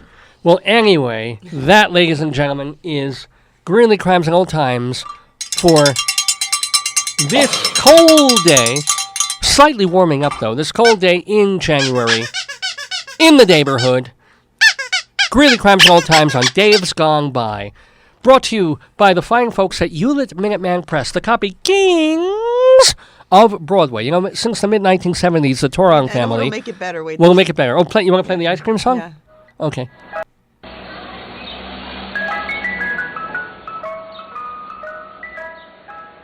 Since the mid-1970s, the Toron family has owned and operated Greeley, not Greeley, Hewlett Minuteman Press, a franchise right in the heart of Hewlett, Long Island. You just want to eat those crackers off my lips. I know. You didn't say me one. No, I told you. I could eat it. I know, but you could leave me one cracker. You said I could eat them. I did. When I'm getting my hair done, you could eat at St. Michael's. I will. Okay. Oh, well, the tavern probably. That'd be nice. Yeah. Should I order for you or? No, let's talk to the people. Oh, yeah. Anywho. Yo, the Minuteman Press, the copy kings of Broadway. The Toron family. I've dealt with them. I think they're for a long Toron. time. Oh, and by the way, a refuah shlema, shout out to our friend Yvonne, who has worked at Hewlett Minuteman Press for many years. She's been under the weather for a while. I didn't even know that. What happened? I don't know, and I'm not going to say. Okay. But actually, they're not telling me anything specific. But she's been out of the office for a few weeks now, so we certainly wish her a fine recovery. So David and oh gosh, Mike, Toron, the sons of Miles, who passed away, and Carlene, who's still there. It's a family-run business. They do fine work, copying, printing, binding, anything you need for your business. If you need logos put on they do clothing. They'll do size dancing. If you ask them to do size dancing while they're making your order, they'll do it. You don't want these people to do it. Yeah, you do. They'd be great. Actually, the brothers are kind of young and in good shape. Yeah, they're young and fit. So, and they're very helpful and cool to the community in Hewlett there. They're right in the heart of town on Broadway, across the street from the giant Petco, and only 2.5 blocks from the Long Island Railroad Station, which did not derail this week. Woo! So it's like a safe part of town, right in Hewlett, Long Island. And if you tell them Dave sent you, you get 10% off any job, big or small, at Hewlett Minuteman Press. They're open for, I think, another hour today. So check them out, 516-569-5577. Can they do stuff online? Of course, you can send them the material. If you have a PDF is probably the best thing for them to work with, because, if you start using Word and things like that, the margins get skewed. But send them a PDF. They can make copies, hundreds, thousands, bound, printed, spiral binding, laminated, anything you need. Lamination Nation. The Hewlett Minuteman Press. And they're open 8:30 to 5:30, 5 days a week, plus half a day on Saturdays. 516-569-5577. Area code 516-569-5577. Hewlett Minuteman Press. They are the copy kings. You're listening to Dave's Gone By on UNC you Radio. Need caffeine. I sure do. So is there anything we haven't talked about yet before you head off? What did we do this week? I had my physical therapy. I'm getting better, thank God. Are you?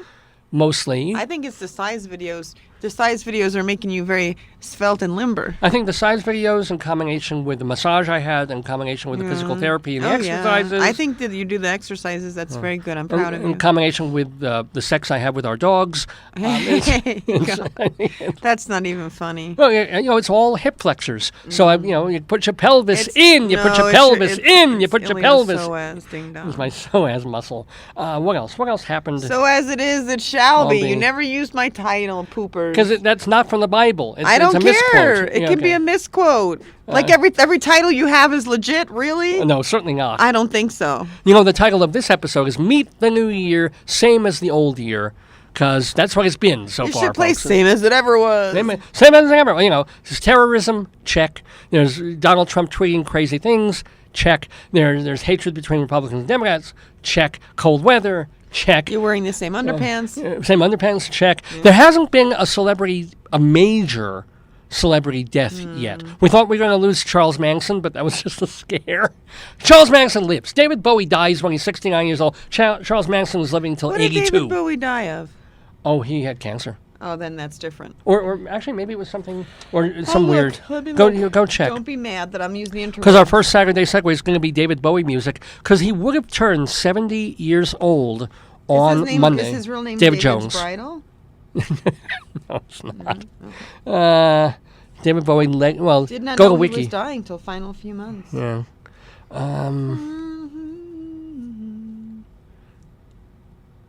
Well, it was cancer, apparently, and he thought he was beating. He'd get a little better, then he'd get worse, and better than worse, and then he thought he was beating it, and then it just came around and knocked him out on January 10th of last year. Cannot believe it's been a full year since the passing, of David Bowie. One of the great, and in fact, Rolling Stone called him the greatest rock star ever. He was listed as 39th on the list. Where are my notes? 39th on their list of 100 greatest rock artists of all time. Somehow that almost feels a little bit low.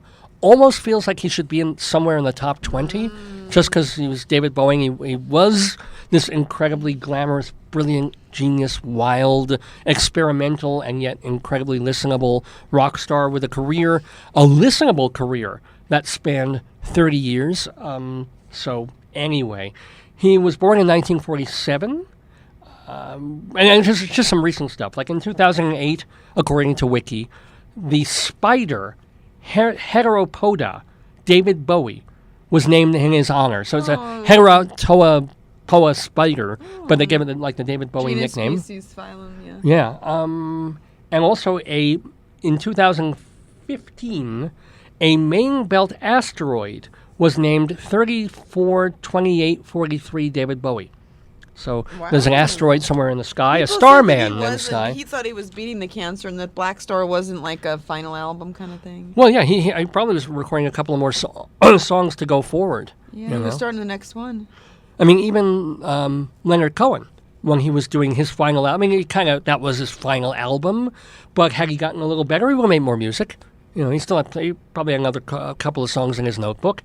So you plan your farewell, but it doesn't necessarily mean it's going to be your farewell. It just turned out to be in those two cases.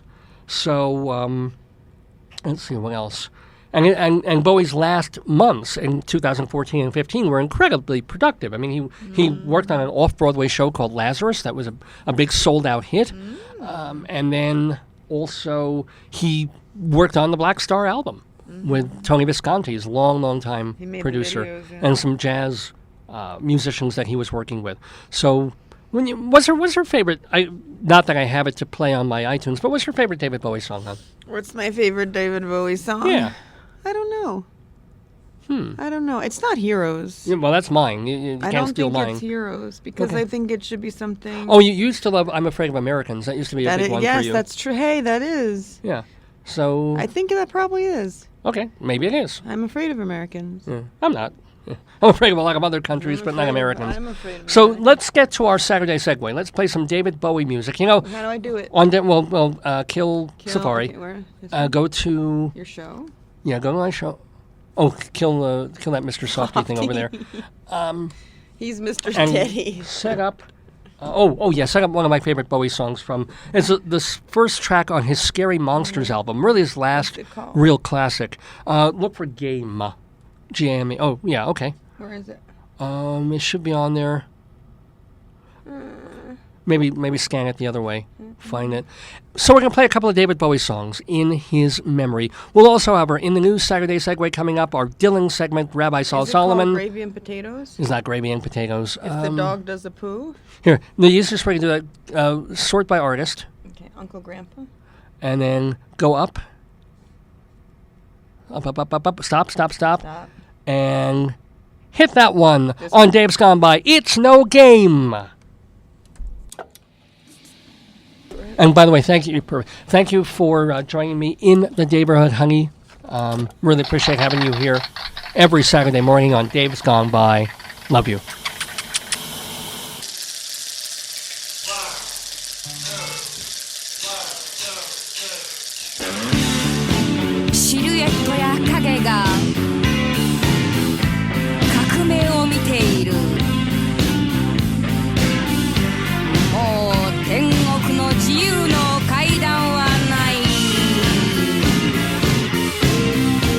This is dedicated to Fred.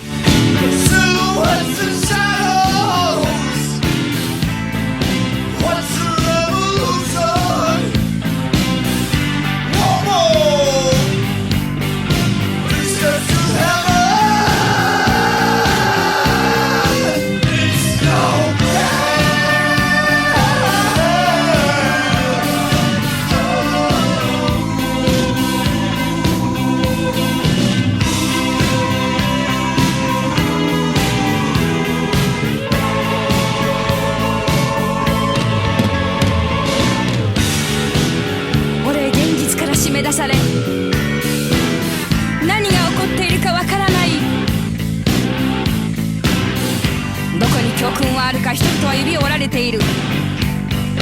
こんな独裁者に癒められるのは悲しい。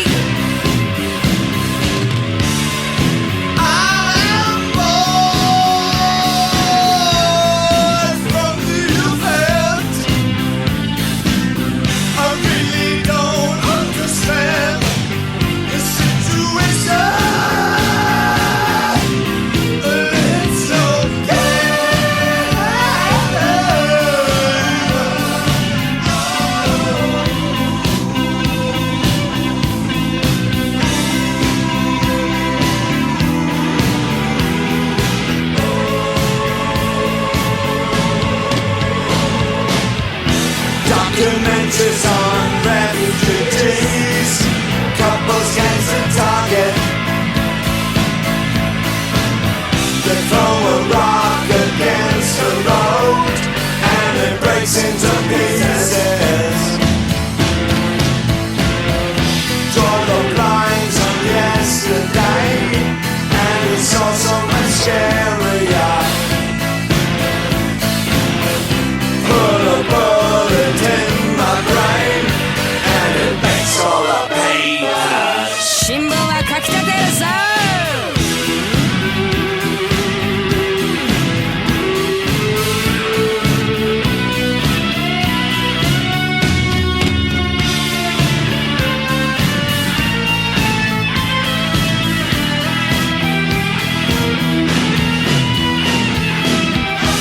難民の記録映画。標的を背にした恋人たち。虫に石を投げれば粉々肉だけ。昨日に蓋をすれば恐怖は増す。俺の頭に弾を打ち込めば新聞は書き立てる。 So is tomorrow. People have their fingers broken. Could be insulted by this fascist. It's only raining, and it's so bad.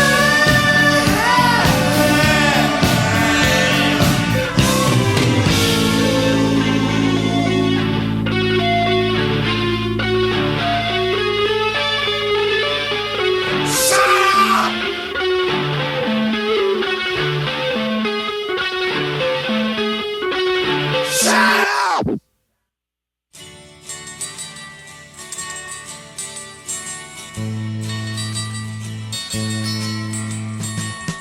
Will you stay in a lover's story? If you stay, you won't be sorry, 'cause we believe in you. Soon you'll grow, so take a chance with a couple of kooks hung up on romancing. Will you stay in a lover's story? If you stay, you won't be sorry, 'cause we believe in you. Soon you'll grow, so take a chance with a couple of kooks hung up on romancing.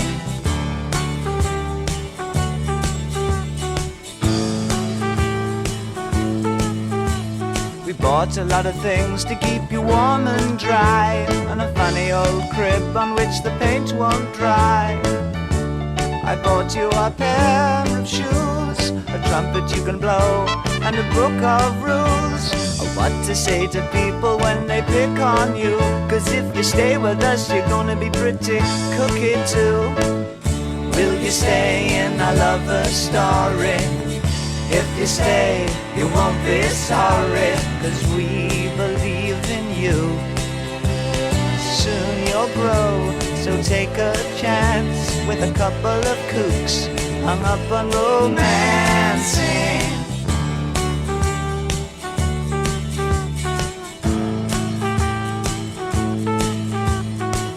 And if you ever have to go to school, remember how they messed up this old fool.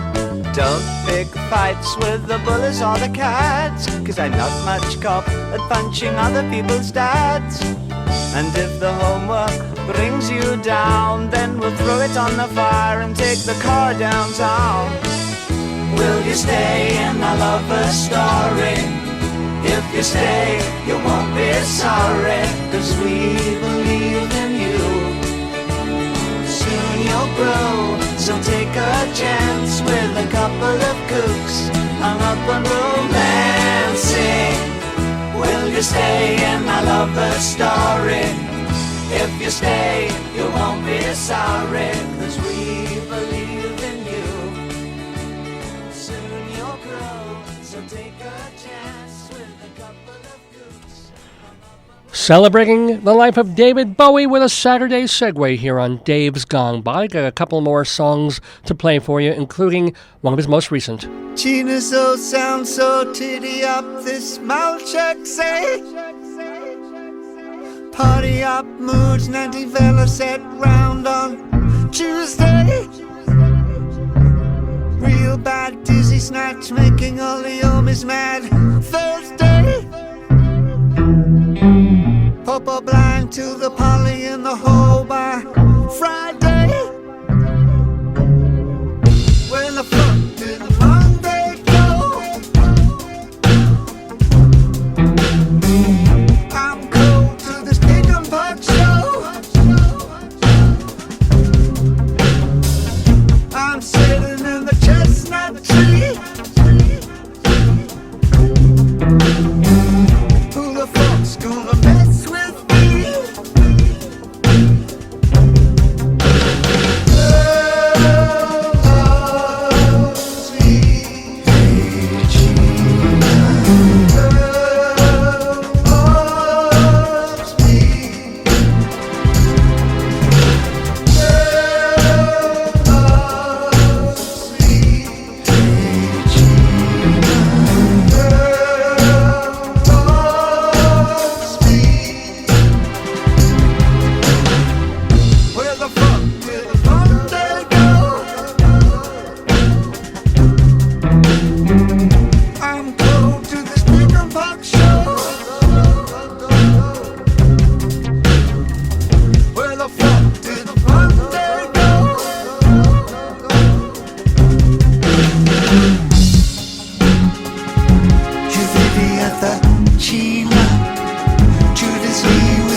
Bowie from the Black Star album, and here's one more from earlier.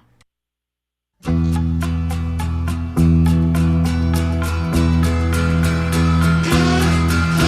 me put my arms around your head. Gee, it's hot, let's go to bed. Don't forget to turn on the light. Don't laugh, babe, it'll be alright. Pour me out another phone. I'll ring and see if your friends are home. Perhaps the strange ones in the dome can lend us a book we can read up alone and try to get it on like once before. When people stared in Jagger's eyes and scored like the video films we saw. His name was always Buddy, and shrug and ask to stay. She'd sigh like Twig the Wonder Kid and turn her face away. She's uncertain if she likes him, but she knows she really loves him. It's a crash course for the ravers.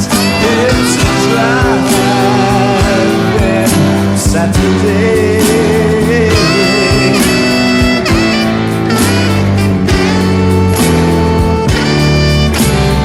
Younger foreman prayed at work. Neither hands nor limbs would burst. It's hard enough to keep formation amid this fallout saturation. Cursing at the astronet that stands in steel by his cabinet. He's crashing out with Sylvia, Euro supply for aging men. With snorting head he gazes to the shore. Once it raged, the sea that raged no more, like the video films he saw.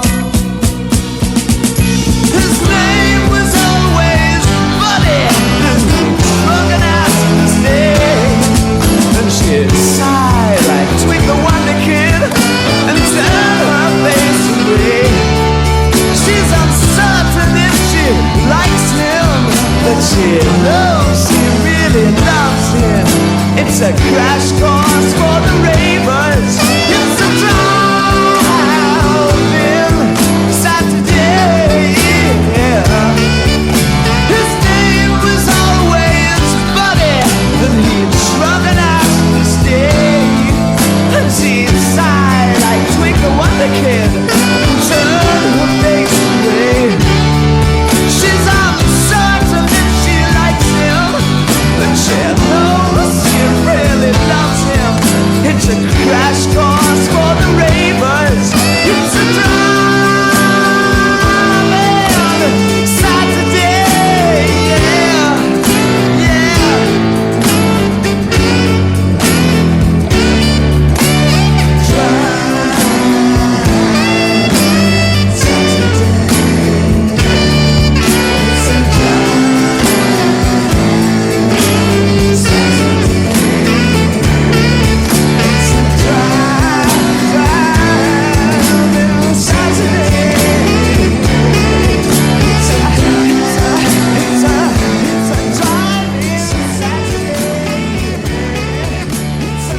David Bowie in the neighborhood. The late, very, very great David Bowie from the Ziggy Stardust album, Drive In Saturday. And here it is, we're playing music on this Saturday. And I just, Joyce came back into the studio for a little bit. So I just want to share with her, because I was goofing around and saying that, I can't help myself. I have to check the New York Post. I have to see what's on there. And this is why. This is why I read the New York Post. Because just on a typical day of the New York Post, this is what you end up seeing here. First of all, you got your headlines, you got your stuff about the shooter and all that. And then David Blaine, the magician, shot himself in the mouth accidentally when a trick went wrong. Okay, that's one. Let's see. Ben Affleck's mystery gal pal is a detox nurse. Well, isn't that nice for him? Well, wait, there was a good one here. There was something... plane takes a dump on woman's car. This is a typical New York Post. Charlie Manson supposed to have surgery, but he can't because he's too weak. Mexico's ex-president calls Donald Trump's fucking wall, quote, a racist monument. What else? There was more. There was more. Oh, there's Fat Jew. Who's that? Yeah, who's Fat Jew? I don't know. Well, he's getting divorced, by the way, so Fat Jew is now available. He keeps his celebrity dog Toast. Well, no, the wife is getting toast. Oh, so what does it say? The Fat Jew's marriage is toast. 34-year-old Instagram sensation whose real name is Josh Ostrovsky. Oh, he's wearing a yarmulke. Yeah, and his wife are headed for divorce. Oh, so sad. They live in Tribeca. Of course. They have no children, but they've got Toast, Muppet, and Underpants are the names of their dogs. Oh, they're very cute. And it's a mill rescue, so it's kind of, there's Fred Armisen. Can't get away from Fred Armisen. He steals our ideas, Fred. Get original idea for once, really. Oh, and there's the story about Bowie that he didn't really know he was sick. I gotta go, honey. I'm well, I'm just saying this is why. It's basically like the Star magazine. Yeah. Oh, and this is the most beautiful thing ever, ever. You want to think that last year was absurd? Yeah. Carrie Fisher, her ashes were carried in. Oh, I see it. Look at the pill. The pill. It's under his arm. It's like the dog's gabapentin tablet. The urn is a Prozac pill. a huge replica of a Prozac pill. What world? What life are we living, ladies and gentlemen? I don't know if she must have requested it. I'm sure she did. Her brother carried her ashes to the burial site in a giant Prozac pill urn. That's like. She will spend eternity in that giant gag gift, which her 58-year-old brother brought to the double funeral. Fisher even decorated her kitchen floor with tiles shaped like huge Prozac tablets. Well, I guess that made her so much money, postcards from the edge, and talking about Prozac, that I guess she owes her second life fame to it. Anyway, thank you, Hung, for joining us in the day. But now do you see why I read the New York Post? Yes. So I'll see you in a while.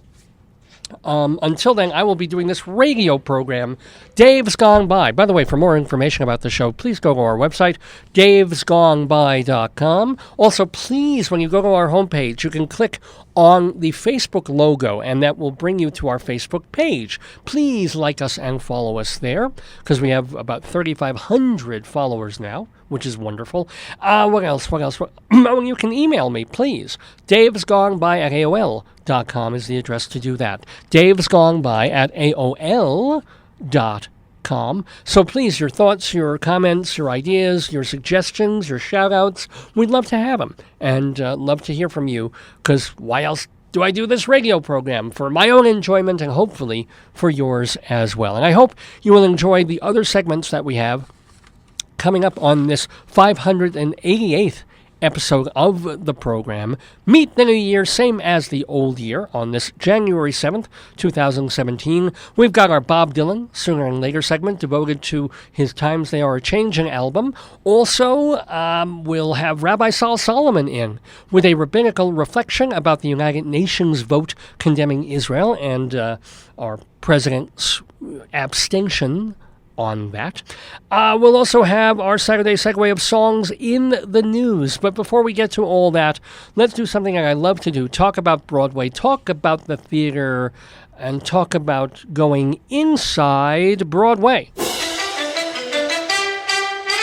Inside Broadway, a look at theater in New York, Colorado, and beyond, brought to you by TotalTheater.com and Performing Arts Insider, the Bible of Broadway. Yep, inside Broadway we go, pretty much every week here, because I've been a theater critic for almost 30 years. I've been an actor, a director, an award-winning playwright, ooga. So I love the theater, and I think it should be talked about just as much as music and movies. And boy, oh boy, January and February tend to be rough times for Broadway because the tourists go home and kids are back in school and the weather sucks and people find other things to do. But leading up to Jan, Feb. Boy, oh boy, everybody goes to Broadway from everywhere. And they had the highest grossing weekend or week in the history of Broadway just in New Year's Eve week. So it led to an insane box office take. Now, granted, a lot of shows were doing 9 performances instead of the usual 8. So that's a great way to beef up the tallies of things like Wicked and Lion King and Book of Mormon, because they know they're going to be sold out, top prices, and that will add right then hundreds of thousands of dollars to the weekly take. So $48 million in 1 week for Broadway for the week ending last Sunday.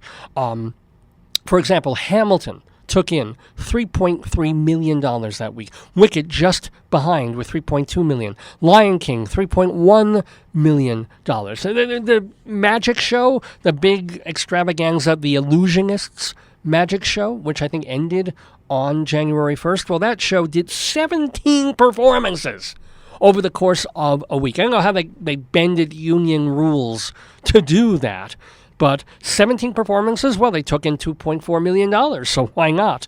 Even the struggling new musical In Transit zoomed up to $450,000 for the week. And considering they were making maybe $150,000, $200,000, that's huge. And then a lot of hoo-ha was made about Andrew Lloyd Webber's 3 current shows on Broadway, all setting box office records at their theaters: Cats, Phantom, and School of Rock. And amazingly enough, Webber's going to have another show in just a couple of weeks. They're bringing back Sunset Boulevard with Glenn Close. So he's back to being a mega man on Broadway, Andrew Lloyd Webber. I want to let you know about a show that is going to open tomorrow night on Broadway. It's old and new because it's an adaptation of an old Anton Chekhov play called Platonov that's been adapted by Andrew Upton into a show called The Present. And it features Cate Blanchett, which is why it's selling tickets like hotcakes. Also in the show are Richard Roxburgh and Anna Bamford and Andrew Buchanan. Well, anybody's only heard of Cate Blanchett. And it's all about frustrated guests at a widow's birthday party. And, of course, Blanchett is not new to the theater. I mean, we know her from Blue Jasmine and Steve Zissou, a bunch of movies that she's done. She's also former artistic director of the Sydney Theatre Company, so she's had dabblings in that world as well as modeling and everything else. The director, a guy named John Crowley, he staged a beheading in Spokane a few years back and directed the movie Brooklyn, so he's kind of a hot property as well. The show opens tomorrow night for a limited run through the middle of March. It's called The Present on Broadway.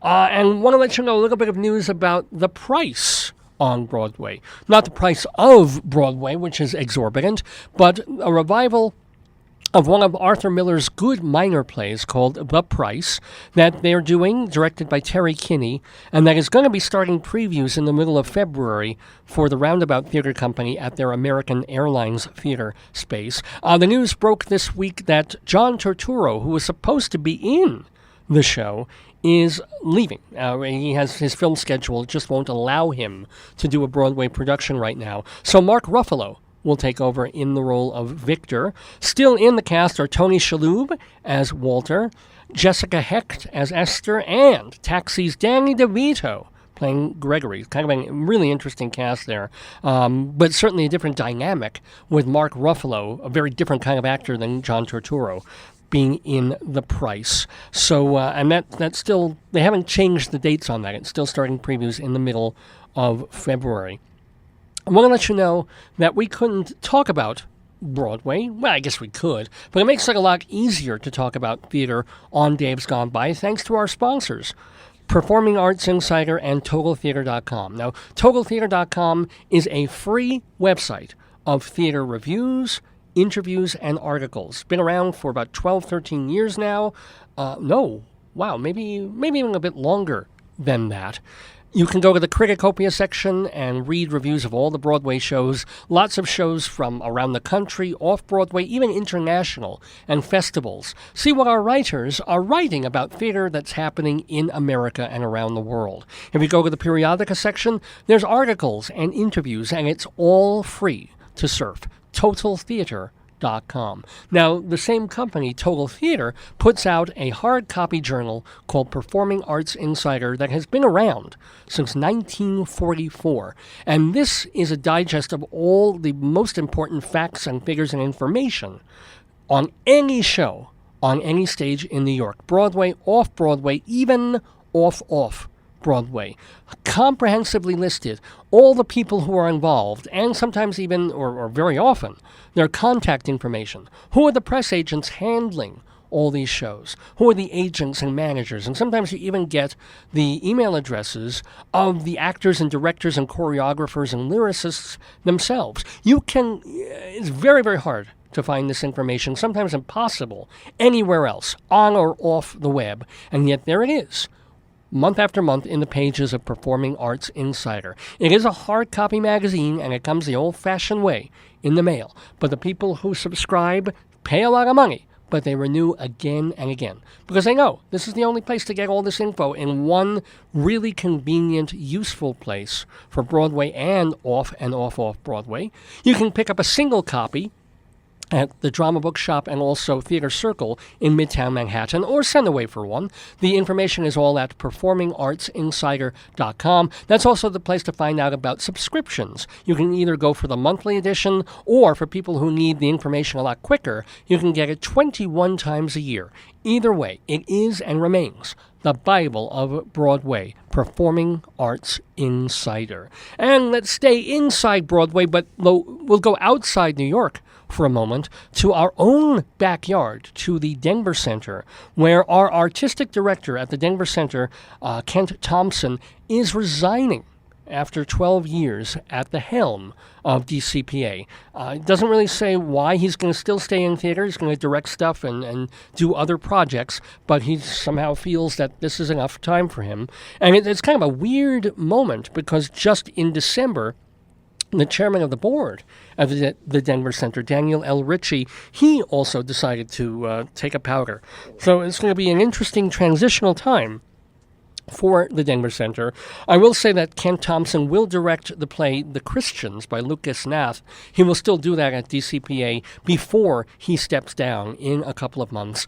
But Thompson, has guided the DCPA to quite a bit of success. He created the Colorado New Plays Summit, which, that alone would be enough to make him an important and memorable figure in Colorado theater. He's also supported new voices of women in theater as well. So we thank Ken Thompson for his service and hope he picks a successor who's just as good or even better. Want to move back now to, we're slowly making our way back to New York. We're in Colorado now. Now let's go to California, New Orleans, Texas, and Illinois. Why?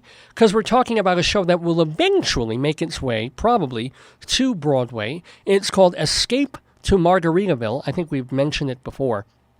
And yes, it is based on the songs and the whole attitude of Jimmy Buffett. So he's got his old songs, he's got some new songs that he's written for the show. And it's kind of an interesting thing they're doing. They're not just doing a tryout somewhere, or they're not just opening it cold on Broadway. They're going to do a mini tour developing Escape to Margaritaville. So first they're going to start at the La Jolla Playhouse in California. Then, once they've got the basics under their wing, they're going to tour the show to the Sanger Theater in New Orleans, to, I think, the Hobby Center in Houston, and then it's going to play in Chicago until finally, in the spring of 2018, they plan to bring Escape to Margaritaville to Broadway. The book is written by Mike O'Malley and Greg Garcia, who is a writer for My Name is Earl, and it's directed by Christopher Ashley. So about probably a year and a half away from pouring that Jimmy Buffett margarita. And let's talk off-Broadway for a bit, but a show that was on Broadway, and it had been off-Broadway before then, The Circuitous Route of the Great Avenue Q.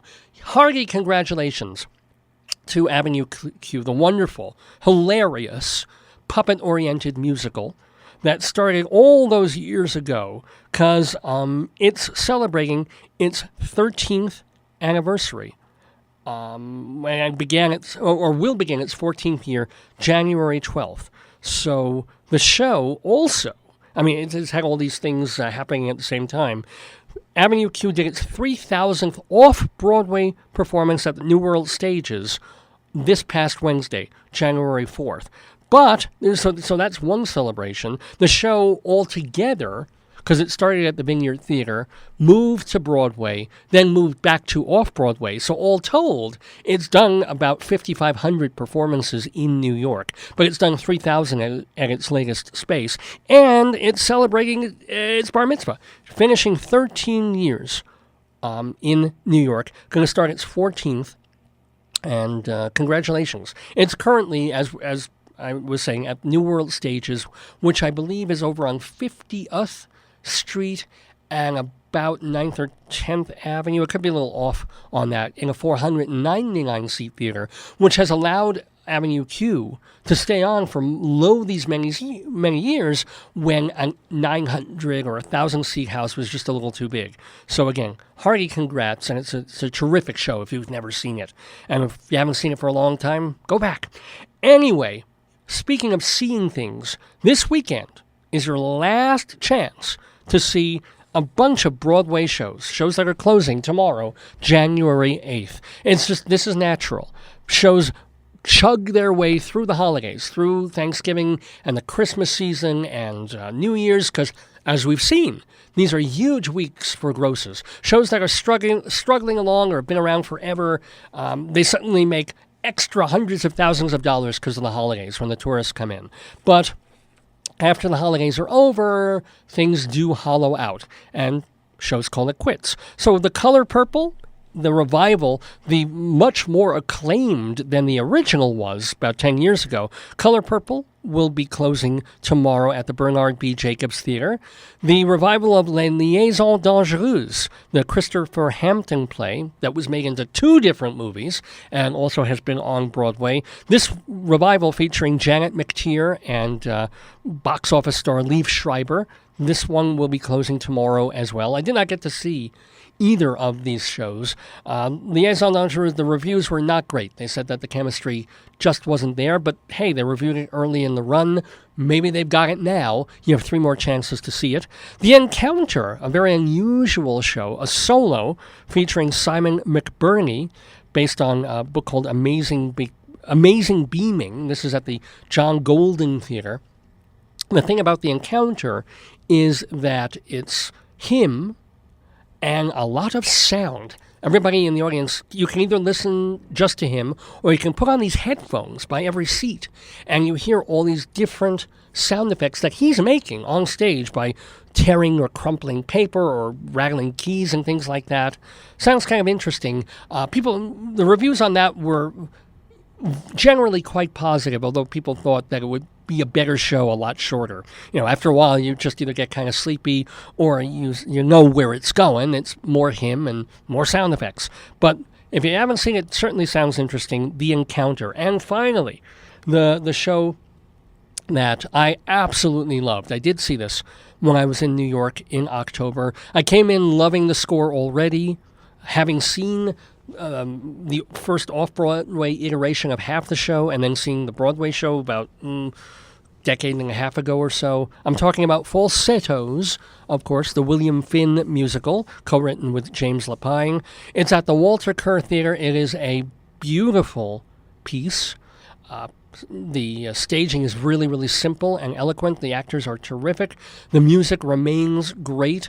The story remains even deeper and profound on many levels. I mean, yes, it's about the a guy who is straight and with a wife and a kid and discovers that he's gay and falls in love with another man and how does it affect him and the family. But it's also about growing up and being a man, whether you're heterosexual or not. It's about family, the new idea of family, of what constitutes family. Is it that old 1950s idea of mom, dad, 2.5 kids, car in the garage? Or is it who's with you in the tough times? Who's there next door? Who are the friends that you turn to? Who are the people that you're dating or loving or living with or fighting with? That's really the new idea of an American family, and Falsettos just nailed it. Many, many years ago, they brought it back. It's as relevant and beautiful as ever. And the great news, I mentioned this a couple of weeks ago, is that they've taped it. So if you don't get to see Falsettos either today matinee, tonight, or tomorrow, you should. But if you can't, they've taped it for Live at Lincoln Center. So some point in 2017, you will get to see this beautiful, magnificent, moving show. As a taste to whet your appetite, let's play a song. This is from the 1991 original cast of Falsetto Land. Now, understand, they took Falsetto Land and they lumped that together with an earlier show called March of the Falsettos and a little bit of a third show called In Trousers to glom together Falsettos completely. But this is the off-Broadway sort of half the show version of Falsettos with that original cast featuring Michael Rupert. Here's Days Like... Well, I should mention, in this scene... I can't stop talking about Falsettos. But in this scene, Marvin, who is the lead guy, he's the father, he's the fellow who realizes he's gay and falls in love with Whizzer. Well, Whizzer has gotten sick. He's in the hospital with AIDS, HIV. So everybody's going to visit him and trying to be cheerful and happy around him because, basically at that point, AIDS was presumably a death sentence. So, well, I'm not going to go in the show. But anyway, this is a number from Falsetto Land, Days Like This.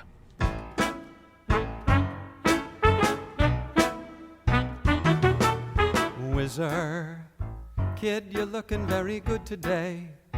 You had to see yourself a few days back. I had a heart attack, Jesus.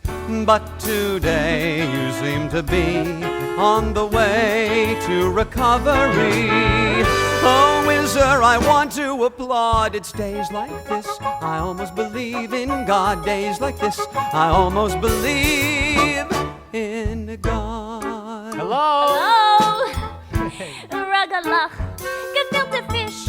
It's so good you'd think it's Italian. Also a soup made from chicken that, though unexotic, is antibiotic. Boy, I'm up to my ass in a kosher morass.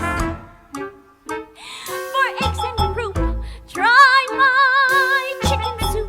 Whizzer, so let's begin. Kid, you're looking very good today. It could be revolting. You had to see yourself a few days back. I had a heart attack, Jesus. But today you seem to be on the way to recovery. Oh, Whizzer, I want to applaud. It's days like this we almost believe in God. Days like this we almost believe in gefilte fish. He had trouble parking just like on our second date. I hyperventilate, but since I'm parking in the city, I've improved, or else the hydrant's moved. Yeah, go ahead, be good and pissed. How can I help, says the wiry psychiatrist. He'll make you well. I'll make you well. Right. Whizzer, hello. Gee, you look awful. I think you need to play some chess. Jason, sit down and begin. I'll let you win, Whizzer. I'll let you win. I'll let you win. Whizzer, I'll make you well. Kid, you're looking very good today. I'll make you well. You had to see yourself a few days back. I had a heart attack, Jesus. But today you seem to be on the way to recovery. Oh, Whizzer, I want to applaud. It's days like this we almost believe in God. Days like this we almost believe in God. Days like this we almost believe in God. Days like this we almost believe in gefilte fish. I'll make you well. You're looking very good today.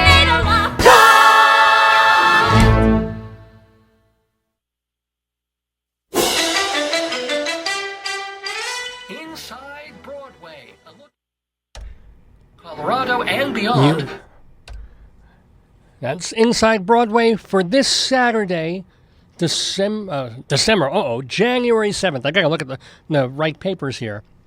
On UNC Radio, the radio station of the University of Northern Colorado, where it is 11:06 in the morning, Mountain Time, here in Greeley, on uncradio.com. Dave Lefkowitz here, doing the Dave's Gone By Show, our 588th episode. Meet the new year, same as the old year. And, well, we do the same things, some of them, on this radio show. One thing that we're certainly not dropping is our Bob Dylan Sooner and Later segment, because I love playing some of the Bob Dylan songs every week here. And this was long before he was a Nobel Prize winner. This is just when he was a rock and roll genius superstar. But anywho, this is the anniversary week coming up of his third studio album, The Times They Are A-Changing. It was released January 13th, 1964 on Columbia Records. We all kind of know the story at this point. John Hammond read a great review of Dylan in the New York Times by Robert Shelton, and Hammond took a chance. Brought Dylan into the studio in early 1962. Dylan did his first album. It didn't really go anywhere. It was okay. It was good. It holds up. But he was still considered Hammond's folly at that point. And then the second album came out with Hard Rain's Gonna Fall and Blowing in the Wind and Girl from the North Country. And, in that time, of course, Dylan was going to the folk festivals and being covered by Peter, Paul and Mary and Joan Baez. And so that second album was the huge turnaround. It became an iconic record, and still an important one in the Dylan canon. So everybody was really anticipating the third album, and he took another, not a U-turn, but a little bit of a detour, much more into protest songs, or what he would call finger-pointing songs. He didn't want to be pigeonholed as anything ever in his career, but he certainly didn't want to be pigeonholed as just a protest songwriter. But you can certainly hear in his music of that period how deeply connected he was to the zeitgeist of the times, of seeing stories in the newspaper about unfairness and injustice, and writing songs about them, but very often writing songs that weren't just, well, this is bad, and we all should point our finger and go, nasty, nasty, nasty, as opposed to saying, well, yeah, something really terrible and tragic and unjust has happened, and yet somehow there's a shared collective guilt that we all have for this happening. That to point the finger at one particular bad person is not as useful or as fair or as right as saying, well, the conditions that have been boiling under for all these years have led to so-and-so acting like that and so-and-so acting like that and so-and-so behaving as such. So Dylan was already taking a broader, more philosophical view, even when in things like lynchings and shootings and, boxing matches and stuff like that. So, with that said, The Times They Are A-Changing, even with its black and white cover, even with its austere songs and what some would say is a lack of humor throughout most of the album, they were all original compositions, and the interest in Dylan was already so great at that point that it hit number 20 on the American pop charts. It went gold, reached number 4 in England, but it took until 1965 for it to do that. So he already got electric, and then people were just buying everything Dylan at that point when he became a superstar. So let's hear a couple of different songs from the Times They Are A-Changing era. One about Medgar Evers, another that's a more general call to emotional arms, I guess you could say that, and then another where as soon as he goes into that realm of protest, topical, important, society is problematic songs, he's veering away and saying, this is just something that I curved into for a few months, but now I'm off to other things. It's time for me to make my way elsewhere. So here, our Bob Dylan Sooner and Later segment on Dave's Gone By. Let's begin with a chess match, as it were. A bullet from the back of a bush took Medgar Evers' blood. A finger fired the trigger to his name. A handle hid out in the dark. A hand set the spark. Two eyes took the aim. behind a man's brain. But he can't be blamed. He's only a pawn in their game. The South politician preaches to the poor white man. You got more than the blacks, don't complain. You're better than them, you've been born with white skin, they explain. And the Negro's name is used, it is plain, for the politician's gain.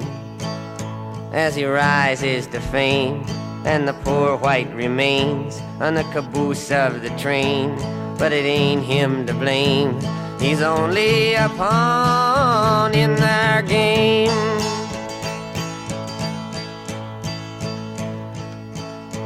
The deputy sheriffs, the soldiers, the governors get paid,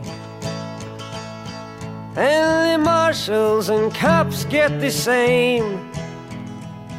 But the poor white man's used in the hands of them all like a tool. He's taught in his school from the start by the rule that the laws are with him to protect his white skin, to keep up his hate, so he never thinks straight about the shape that he's in. But it ain't him to blame, he's only a pawn in their game. From the poverty shacks, he looks from the cracks to the tracks, and the hoofbeats pound in his brain, and he's taught how to walk in a pack, shoot in the back with his fist in a clinch, to hang and to lynch, to hide neath the hood, to kill with no pain, like a dog on a chain. He ain't got no name, but it ain't him to blame, he's only a pawn in their game. Today Medgar Evers was buried from the bullet he caught. They're lowering him down as a king, but when the shadowy sun sets on the one that fired the gun, you'll see by his grave, on the stone that remains, carved next to his name, his epitaph plain, only a pawn in their game. Dylan on Dave's Gone By.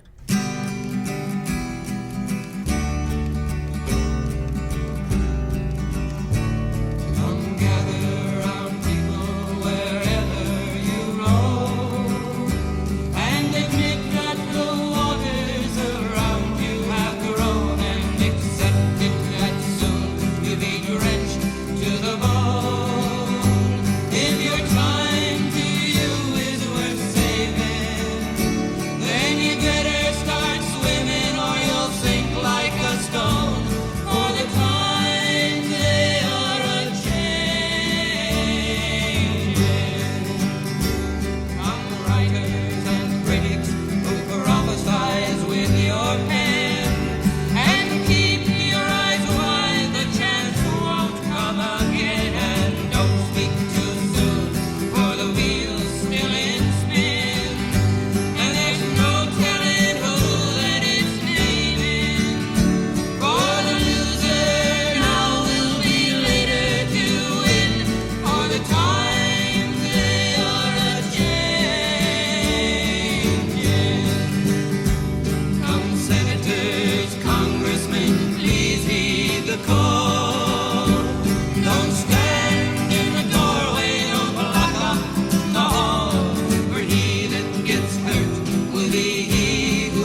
are beyond your command.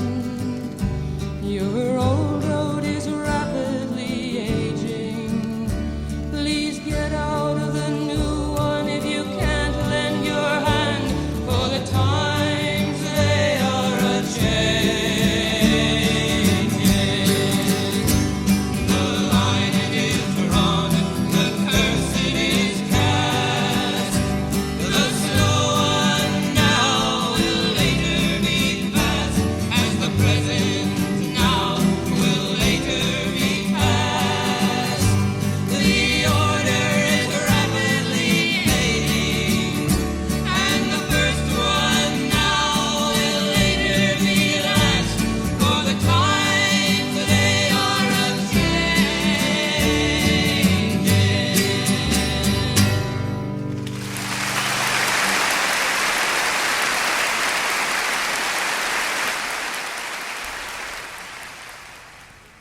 Peter, Paul, and Mary doing Dylan on Dave's Gone By.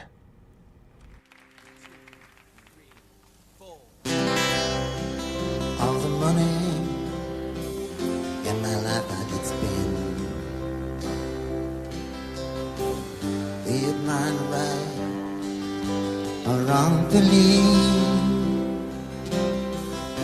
I'll let it slip gladly through the hands of my friend, to tie up the time most forcefully.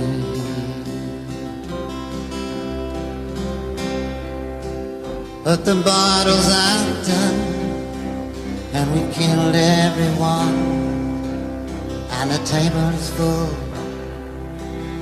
and overflow, and the corner sign says it's closing time. So bid farewell and be down the road.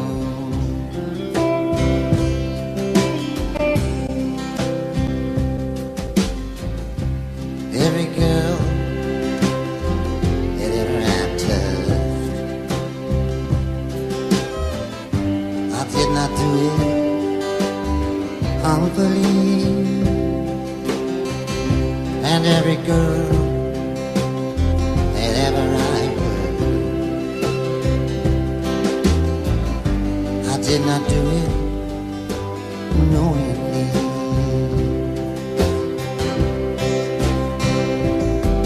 But to stay as a friend and to make a man, you got to have the time to stay behind. And since my feet are fast, point from the past, I'll bid farewell and be down the line.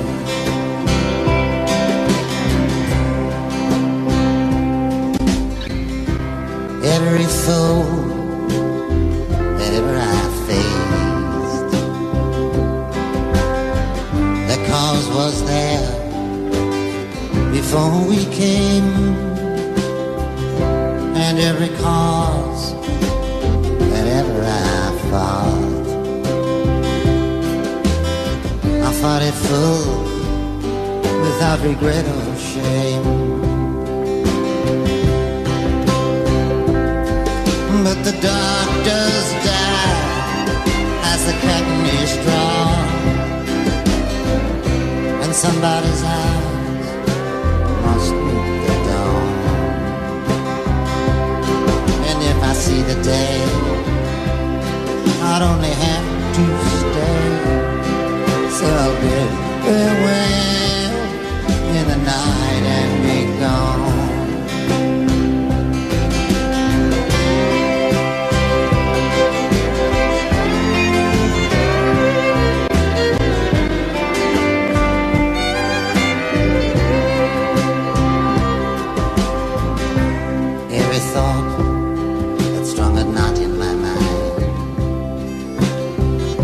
Go and say if it couldn't be sprung,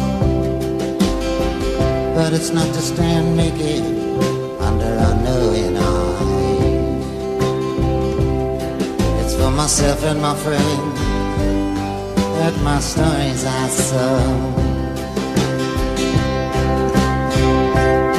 But the time ain't tall, but on time you must depend. And no word is possessed by no special friend. I know the line is cut, well it ain't the end.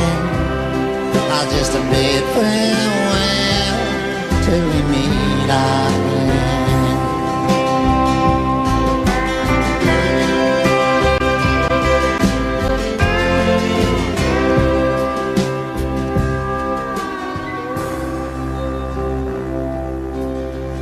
The false clock tries to tick out my time,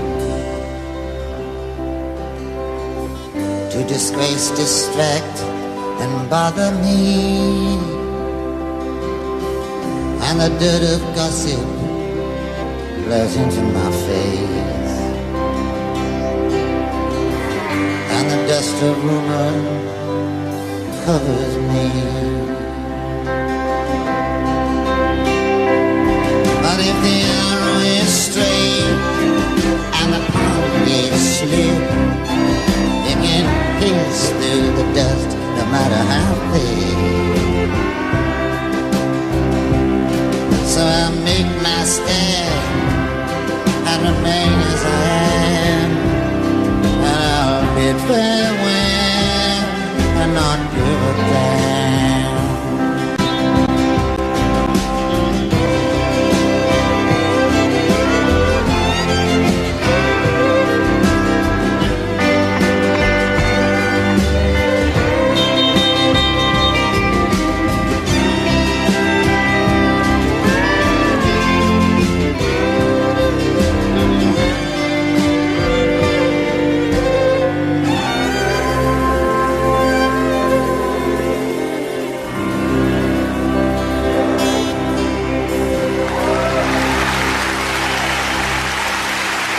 Mr. Frank. Bob Dylan bidding a restless farewell live, that was. But, well, as you could tell there from the applause. But you know when that was from? That was from Dylan saluting Frank Sinatra, not recently with his last couple of albums, but that was going back to Frank Sinatra's 80th birthday party, which was a TV special in 1995. I don't remember any of this, with a bunch of guest artists, just like they had for Tony Bennett a few months ago for his 90th.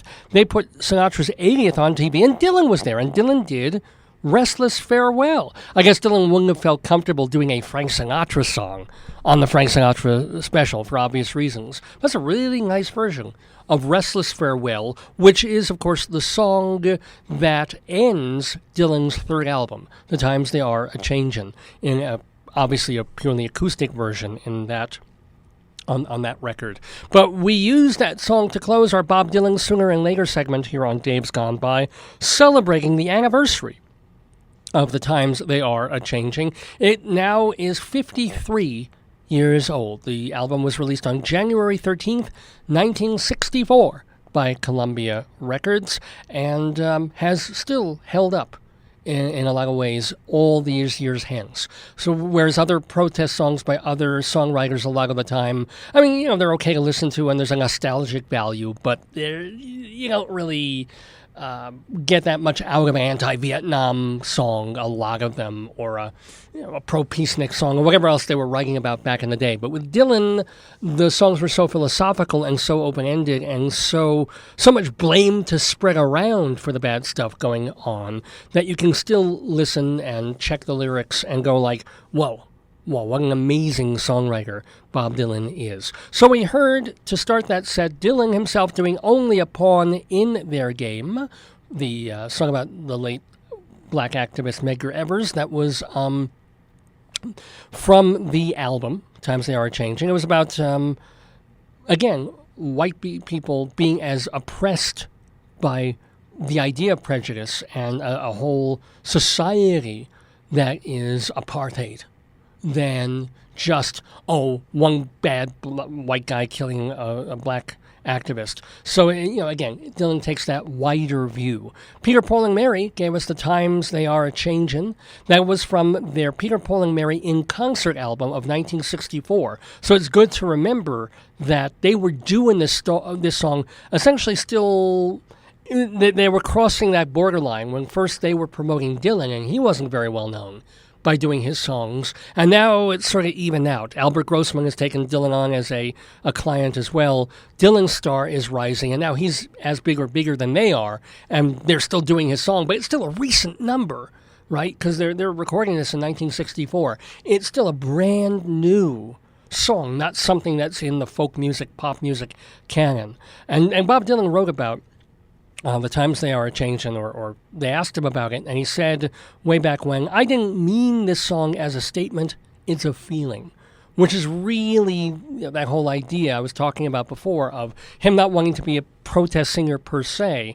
It was more about this is all that's bubbling up in the ozone and the ooze and our mutual feelings as a society about all that stuff that's been going on. So, yeah, Times They Are A-Changin', major album celebrating its 53rd birthday on January 13th. And that's why we played some songs from it on Dave's Gone By on our segment, Bob Dylan, Sooner and Later. Well, it's getting a little later in the morning, but it's still 11:28 Mountain Time here in Greeley, Colorado at the University of Northern Colorado. The Dave's Gone By radio show, Dave Lefkowitz hosting. Episode number 588, Meet the New Year, same as the old year, in all its ramifications. And certainly one of our favorite people wants to talk about those ramifications and situations. We've got Rabbi Sol Solomon up next. Now, Rabbi Sol has been with us since our very first episode of the program, when we were late night on Long Island Radio in 2002. And he's done our interviews for us, a lot of them, and he's done Rabbinical Reflections. These are mini sermons, his thoughts for 5 or 6 or 7 minutes about life in general, about stuff in the news, about Judaism, about whatever happens to pop into the rabbi's mind. He gets to expound and expand upon. So we love the rabbi. I've dealt with him in a lot of ways. I helped write his Broadway, I wish it was his Broadway show. It was his off-Broadway show, Shalom Damek, An Evening with Rabbi Sol Solomon, that played a couple of weeks in New York. So I'm always interested to hear what he has to say. I was going to say even when, but I'm going to go with especially when he's ticked off, especially when he's got an axe to grind, and boy, he has one this week. And it's about the vote that the United Nations took, not unexpectedly, 2 weeks ago to condemn Israel for building houses on so-called occupied land. Well, that's as may be. That's what the UN does. It goes against Israel. That's all they ever do. But this time, instead of standing as a wall against the UN, Obama and John Kerry decided to abstain. They didn't say, they didn't condemn it, they didn't veto it, right? And they didn't approve it. But they stood to the side and let it pass, which is sort of the cowards' passive-aggressive way of thumbing their nose at Benjamin Netanyahu and Israel. Well, I mean, I'm putting it one way. Rabbi Sol Solomon will put it his way in his rabbinical reflection. So without further ado or adon't, let's bring the rabbi in. His payas are curled. His foreskin is... I was going to say it's oiled, but no, he probably oiled it before burying it in the ground when he was 8 days old. But he's here with us. He's the one, the only, the Jewish Rabbi Sol Solomon. Shalom, damn it! This is Rabbi Sol Solomon with a rabbinical reflection for the week of January 8th, 2017. Remember that old Billy Joel song, Leave a Tender Moment Alone? He was talking about how he couldn't just enjoy a romantic interlude. He had to undercut the good feelings with a gripe or a joke. Of course, the joke was on him, since he chose Cuddy Sark over Christy Brinkley. But the idea of not leaving well enough alone, of doing your best, but then having the world remember your worst, that can be applied to our outgoing Commander-in-Chief, Barack Obama. This is a man who took on a country that was in the toilet financially, emotionally, and seemingly irremediably. 8 years ago, you couldn't pay the bills, you couldn't get a job, you couldn't sell your house, you couldn't retire, you couldn't visit New Orleans without scuba gear. Since President Obama has been in office, change has been slow. But to deny that an epic turnaround has occurred means that either you're a retard or a Republican. On top of this, we killed bin Laden. Pointless laws about harmless crimes have been easing up, and Fagelers can marry whomever they want and, therefore, be as miserable as the rest of us. Through it all, Obama has maintained his poise, his cool, and his through-the-roof hipness quotient, kind of like yours truly. And yet, mistakes were made. He rammed Obamacare up the American tush like a bad thermometer, giving people who never had health insurance coverage, but giving the rest of us a severe pain in the wallet. He completely screwed the pooch on managing the rise of ISIS, or ISIL, or Islamic Gee Whiz, or whatever nickname the religion of peace is using these days. But the most resistible piece de resistance of Obama's legacy came right near the end. He and his minion, John Kerry, saw an opportunity to take a little dump on Israel. The United Nations, a toothless and brainless entity that has kept exactly 0 wars from happening since its founding in 1945, voted last month to condemn Israel for settlement building. These houses, built on the West Bank and East Jerusalem, are controversial because the territory was annexed when Moses kicked Muhammad's ass in the Six-Day War. In other words, it's been legitimate Israeli land for 50 years, but the Palestinians are still screaming for it like babies ripped from their mama's boobies. And of course, the greater Arab world agrees, because any reason to hate Israel is fine by them.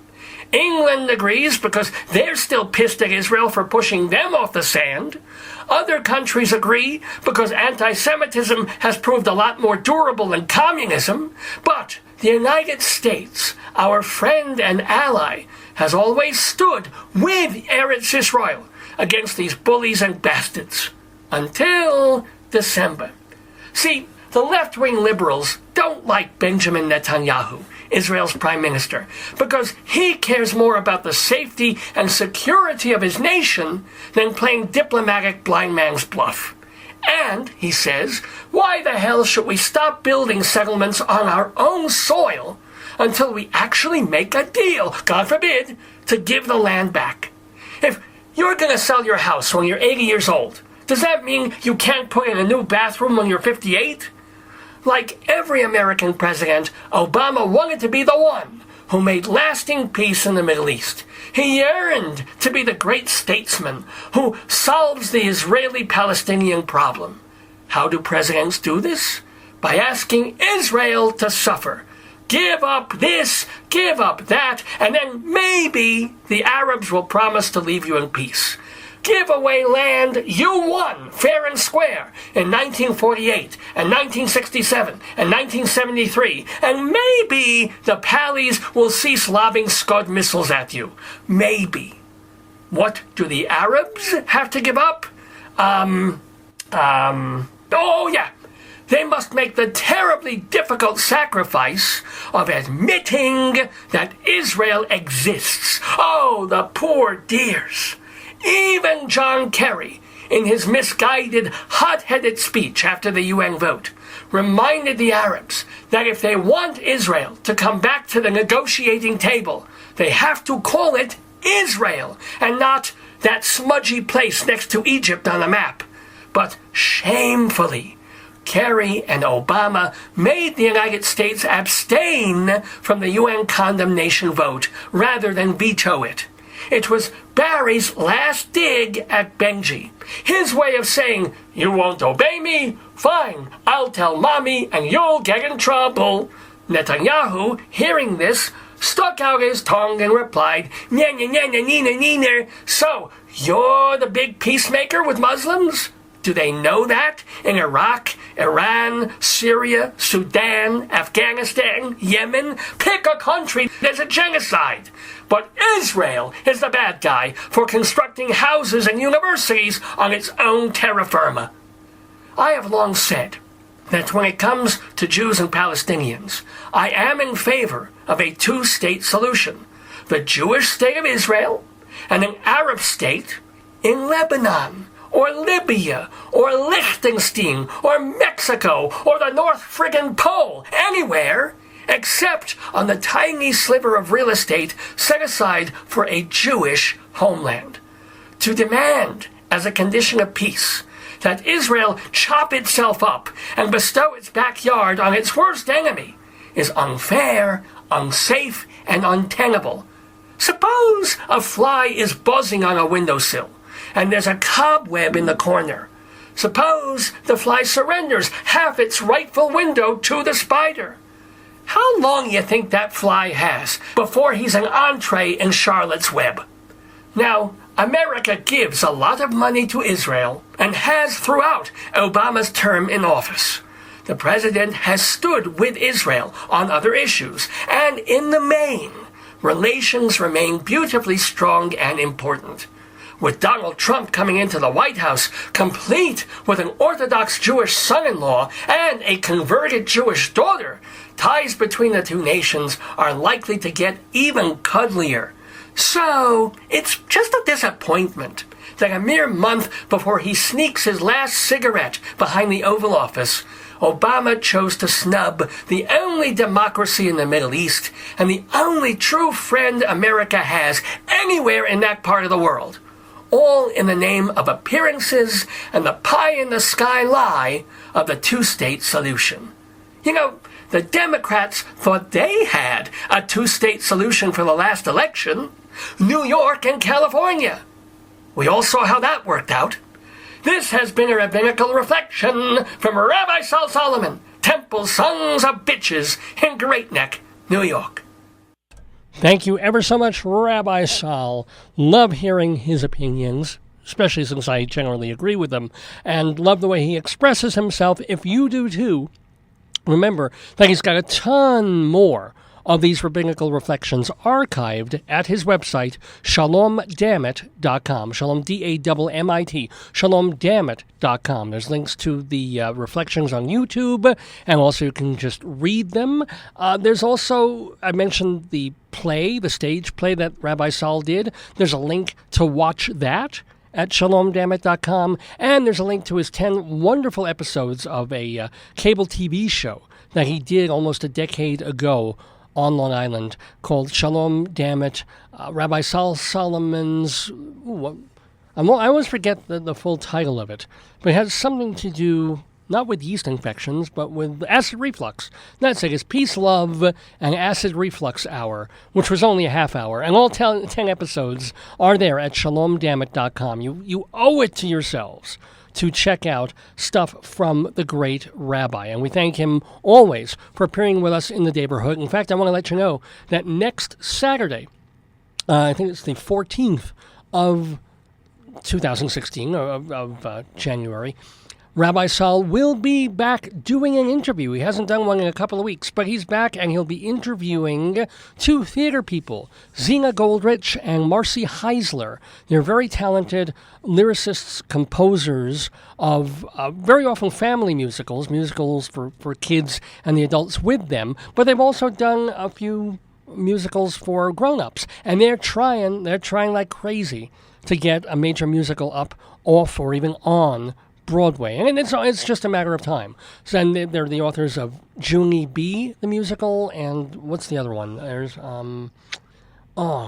Dear Edwina, which was kind of an off-Broadway children's theater hit a few years back. But anyway, and they did a Cinderella musical that got some good reviews out of town called Ever After, I think. That's what it was called. Anyway, we'll be talking to, or Rabbi Sal will be talking to Marcy Heisler and Zena Goldrich next week here on Dave's Gone By. Remember that we're here every Saturday from 9 until noon, or thereabouts, Mountain Time, on UNC Radio, the radio station of the University of Northern Colorado. So there are upcoming guests, our soon-to-be friends of the neighborhood. But what about friends who've already been on the program? We also like to keep tabs on the folks who have done this show, who've taken the time and the fun to be with us, to be interviewed either by me or by Rabbi Sal Solomon, and we keep tabs on them. We sort of like to say, hey, we had the good taste of having you on the program.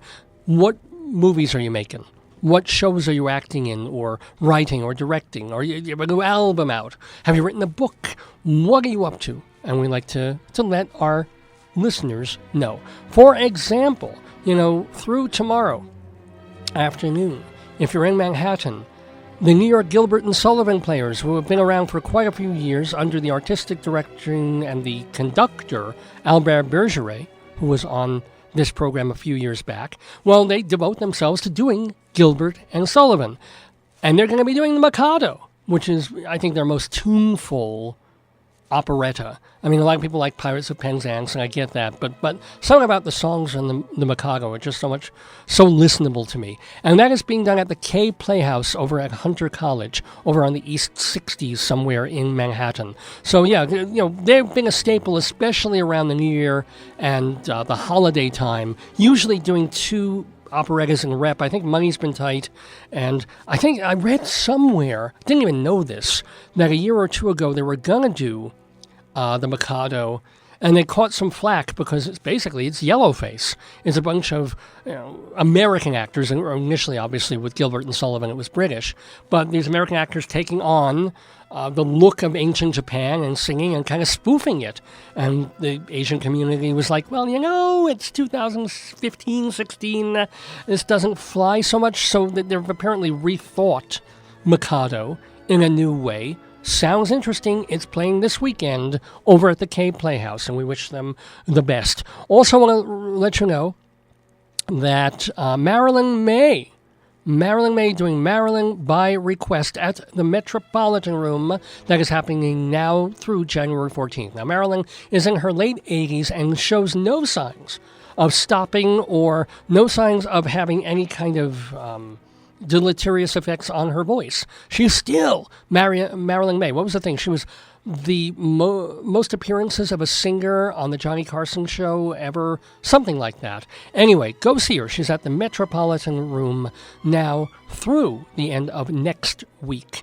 Want to let you know that David Yazbek, well, he's had a big time because his musical, The Band's Visit, was a sold-out hit and got marvelous reviews over at the Atlantic Theater. That was running through the end of last week, through New Year's Eve. But they're going to bring that to Broadway next season, for sure. Well, he's doing his band stuff. He's going to be at 54 Below with a special guest, Anais Mitchell. That is happening on January 9th, David Yazbek in Manhattan. Austin Pendleton, the ubiquitous and indefatigable Austin Pendleton. He is acting again, because half the time he directs, half the time he acts. And he's going to be off-Broadway in a show called Consider the Lilies. That is happening at the TBG Theater. It's starting the middle of this week and running through the end of January. Austin Pendleton in Consider the Lilies. Running now through the end of January, co-written by our friend Max McLean, Martin Luther on Trial. That is at the Pearl Theater space.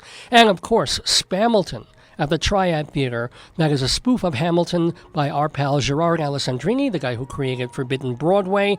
And I have down here that that's running through the end of February, but I think at this point it's an open run. It's such a huge hit that it's just going to run as long as they want it to. So go see Spamilton at the Triad Theater in Manhattan. Running now for an open run. I just lost my piece of paper because I wanted to get the music up a little higher. Is the music actually playing? Hold on. Yes, it is. Okay. I couldn't hear it through my headphones. But on Broadway, lots of stuff. Aladdin features music by Alan Menken. That's at the New Amsterdam Theater. Beautiful. The Carole King musical at the Stephen Sondheim Theater features a book by Douglas McGrath, A Bronx Tale, on Broadway, based on the play, and he adapted the book, Chaz Palminteri did, with a score by Alan Menken and Glenn Slater. So we hit the trifecta there. All three of those great guys have been in the neighborhood.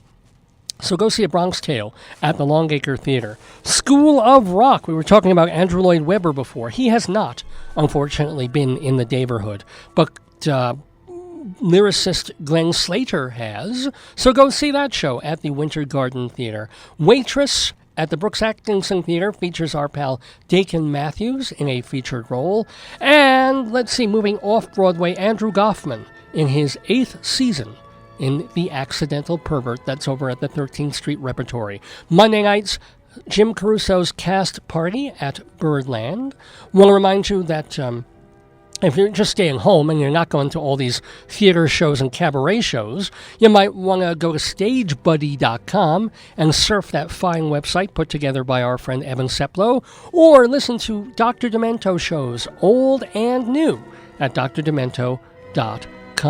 Want to remind you also that our friend Mary Sheng Barnage, who joined us last weekend for our New Year's Eve special, she is writing, of course, reviews of Chicago theater, which you can read at Windy City Times and also syndicated to TotalTheater.com. Eva Heineman hosts High Drama on Manhattan Cable TV. Charlie Gross and Leslie Hoban Blake, they co-host Two on the Aisle, alternate weeks on Manhattan Cable TV. And finally, our friend of the neighborhood, Bob Cudmore, doing podcasts about upstate New York history at bobcudmore.com. And those, my friends, are the friends of the neighborhood for this Saturday, January 7th, 2017.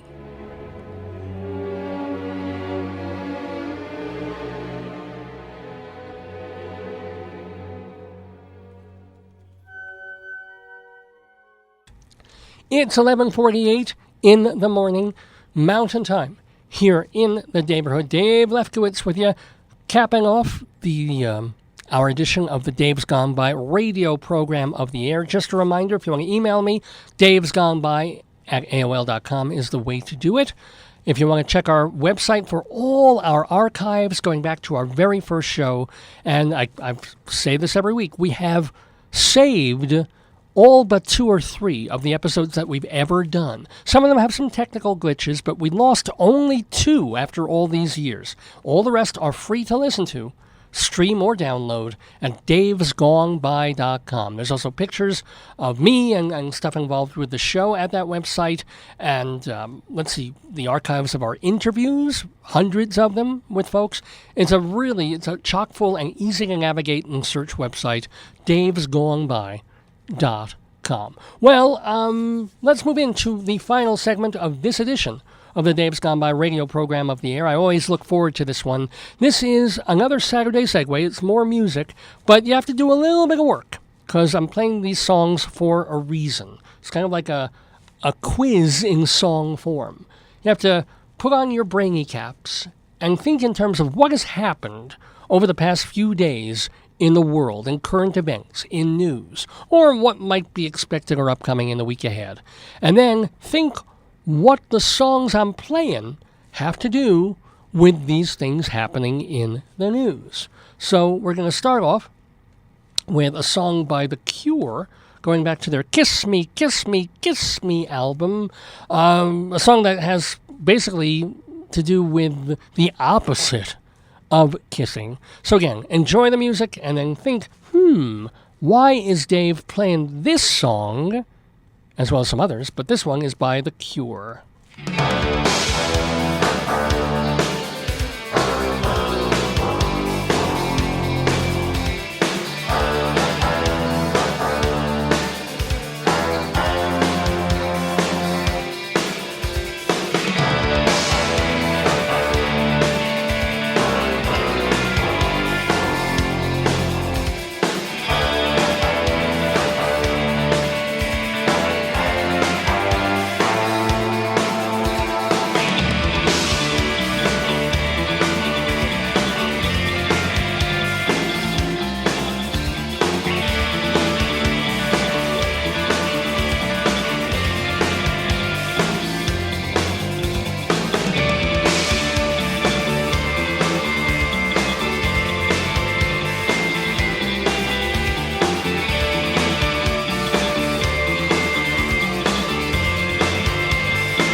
Dave's Gone By in the News, Saturday Segue. Why am I playing these?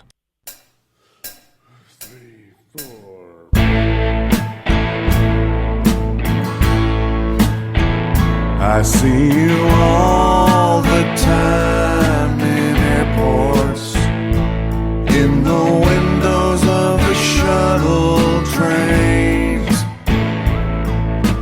flashing past between the terminals below the rising planes. And as I pull my shoes off, put my coins in the plastic tray, I see you past the X-ray machine, just 100 feet away.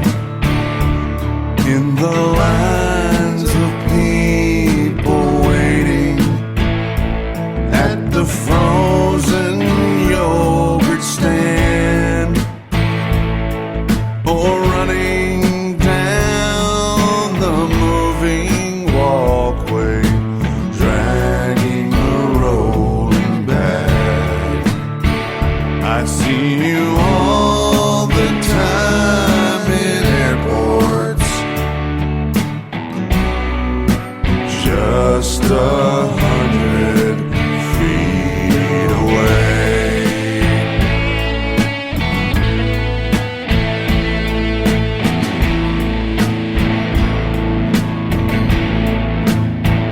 I see you flipping through the pages of books by millionaires who found that Jesus Christ could guide them into tripling their sales.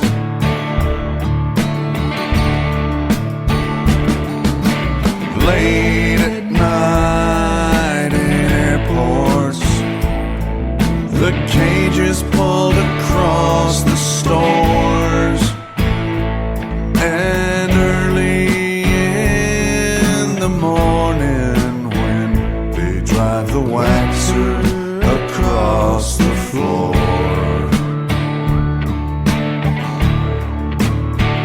I see you sitting on your suitcase, I see you sleeping in a chair, but each time I get too close, you always disappear. I see you all the time in airports, just 100 feet away.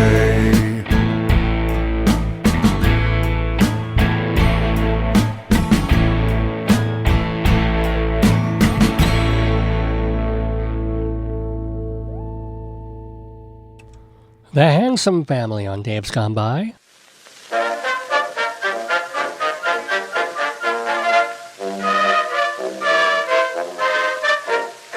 Curly and his sweetheart wore a very pleasant smile, and spent upon a holiday they went from Mona's Isle. They landed safe in London, but alas, 'tis sad to say, poor Curly lost his little girl up Piccadilly way.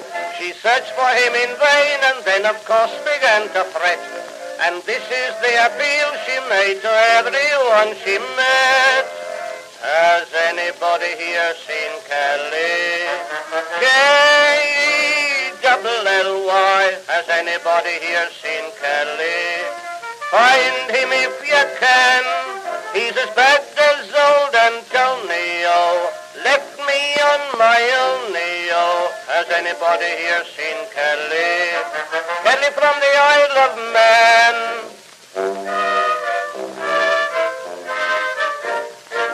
When it started raining, she exclaimed, what shall I do? For Kelly had her ticket and her spending money too. She wandered over London like a hound upon the scent. At last she found herself outside the House of Parliament. She got among the suffragettes who chained her to the grill. And soon they heard her shouting in a voice both loud and shrill. Has anybody here seen Kelly? K-double-L-Y. Has anybody here seen Kelly? Find him if you can. He's as bad as old Antonio. Left me on my own, Has anybody here seen Kelly? Kelly from the Isle of Man.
From a legendary solo to a legendary trio. Thank you very much.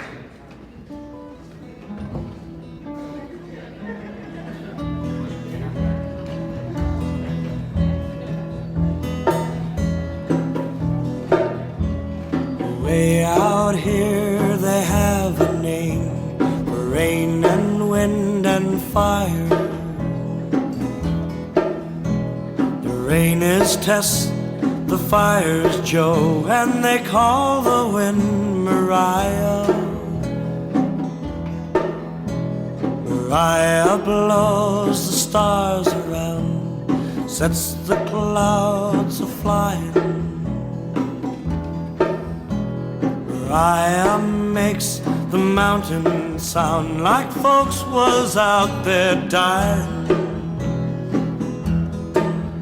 Mariah, Mariah, they call the wind Mariah.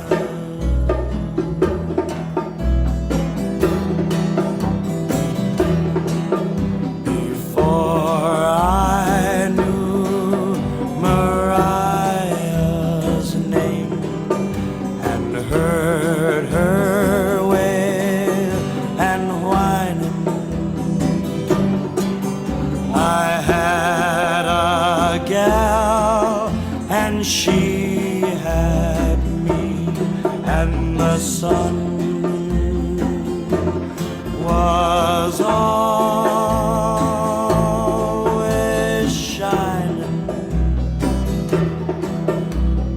Then one day I left my gal, I left her far behind me,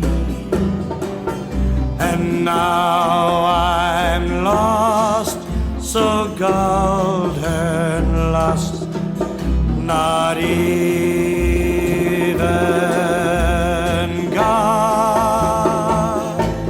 can find me.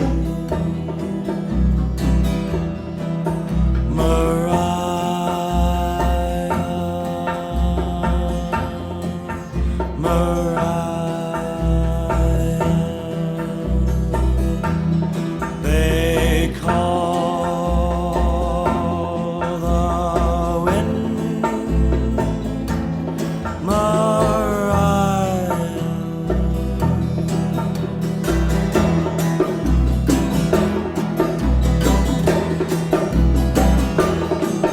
Out here they have a name for rain, wind and fire only. When you're lost and all alone, there ain't no name for lonely. I'm a lost and lonely man without a star to guide me. Mariah, blow my love to me, I need my gal beside me. Mariah,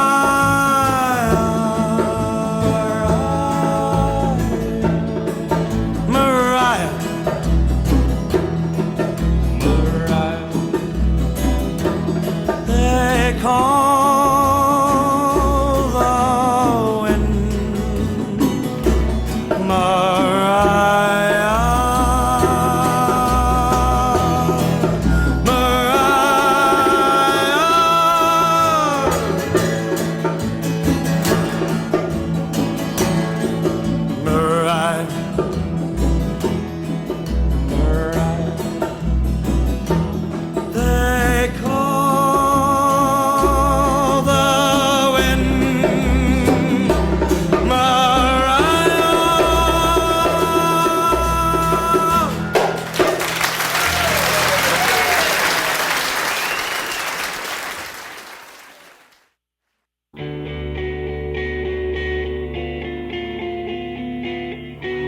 The sun was in clouds, the sun looked out, exposed a trail, mist and spouts. Ships followed the ancient lead, deceiving friends under the sea.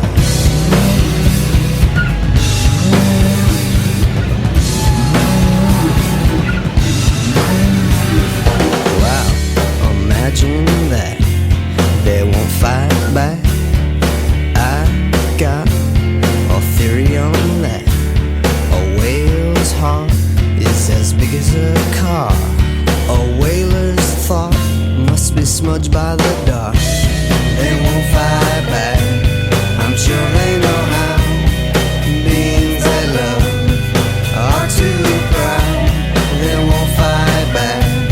I'm sure they know how. Beings they love are too proud. They swim, it's really free. It's a beautiful thing to see. They sing.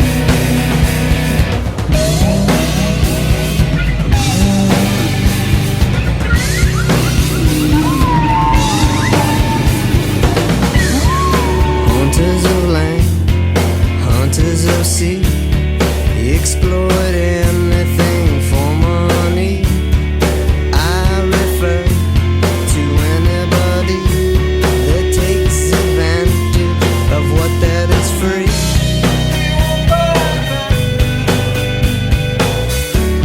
It's only a thought that makes it seem right.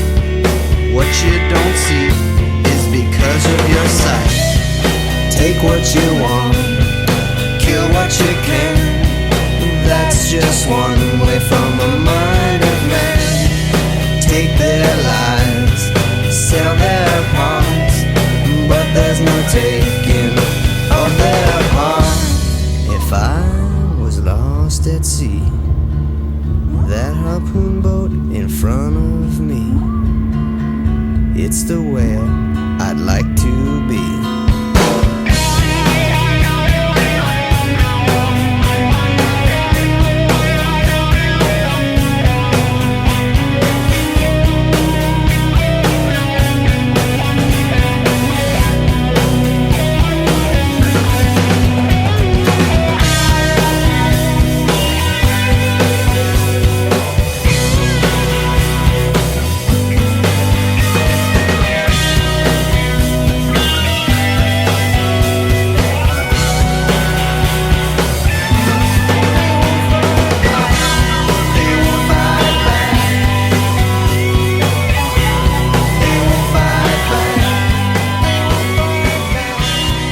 Kind of a rarity there from Pearl Jam, Eddie Vedder and the gang. A song called Whale Song here on Dave's Gone By, which ends our Saturday segue of songs in the news. Songs related in some way to stuff that's been happening in the world at large over the last few days. So did you get them all? Did you get a few? Should figure out why I was playing these songs. Well, let's start up from the top, and we'll go through them. So we began our Saturday segue with The Cure from their Kiss Me, Kiss Me, Kiss Me album, and a song called Torture. That, of course, in relation to what happened this past week, this awful story of these 4 black teenagers who attacked a mentally challenged white guy in Chicago. And not only that, I guess it's actually a good thing that they streamed it live on Facebook so that the whole world saw it and that they're caught and easy to find who did it. They are, of course, charged not only with the usual assault charges, but hate crimes as well, since it was kind of a black-on-white violence thing, and they were chanting anti-Trump slogans and such. But anyway, these horrible little bastards are at least being commemorated here on Dave's Gone By through the song Torture, because they did torture the guy. They were kicking him, they were punching him, they were cursing at him. I don't think he was very badly hurt, but still, it was not a pleasant thing to watch. So we heard The Cure, and then we played the Handsome Family from their 2006 album, The Last Days of Wonder, and a song called All the Time in Airports. And nobody wanted to be at the Hollywood Fort Lauderdale airport yesterday when late morning Esteban Santiago opened fire and killed 5 people, wounded 8 others. Nobody knows why. He's assumedly one of those PTSD American Iraq veterans who just goes off his nut, rides a plane, gets off the plane, gets his weapon from baggage, somehow has ammunition too, and then starts firing around the luggage return. And I know I rarely travel with luggage that you have to stow, but when I do, I get kind of cranky waiting for the carousel to go around, which is why I don't carry a gun in the airport. And now they're saying that crazy as he is, and even though his name is not Abdul or Muhammad or Ibn Ben Salami Baloney or something like that, it's Esteban Santiago, somehow again ISIS worms its way into the picture because he had dreams about it. He's apparently schizophrenic, and they were telling him in his mind to join ISIS. So who the hell knows how you deal? I don't even know if the guy was Muslim. But who knows? Anyway, a new goat, a new bastard, evil son of a bitch that we won't be able to put in the gas chamber. Esteban Santiago, we dedicate All the Time in Airports to him from the Handsome Family. And now on to a bit of lighter news related to song. We played Arthur Osmond from a 1905 Edison cylinder recording. Wow, I thought they had 78s by then, but this is apparently off a cylinder with the classic number, Has Anybody Here Seen Callie? K-E-L-L-Y. Well, we'll be seeing a lot more of Megyn Kelly. She is leaving Fox News after the past few years. I'm not sure how long she's been there. I think it's about 8 years or maybe more, becoming a big star there. And so NBC plucked her, grabbed her away when her contract was up. I mean, Kelly's been doing everything she possibly can to be thrown off Fox News. First of all, I mean, people are making the big deal that she and Trump did not get along in the early parts of his campaign, and he was tweeting bad things about her, and you could tell she was not a big fan of his, even though she's on the network that helped get him elected.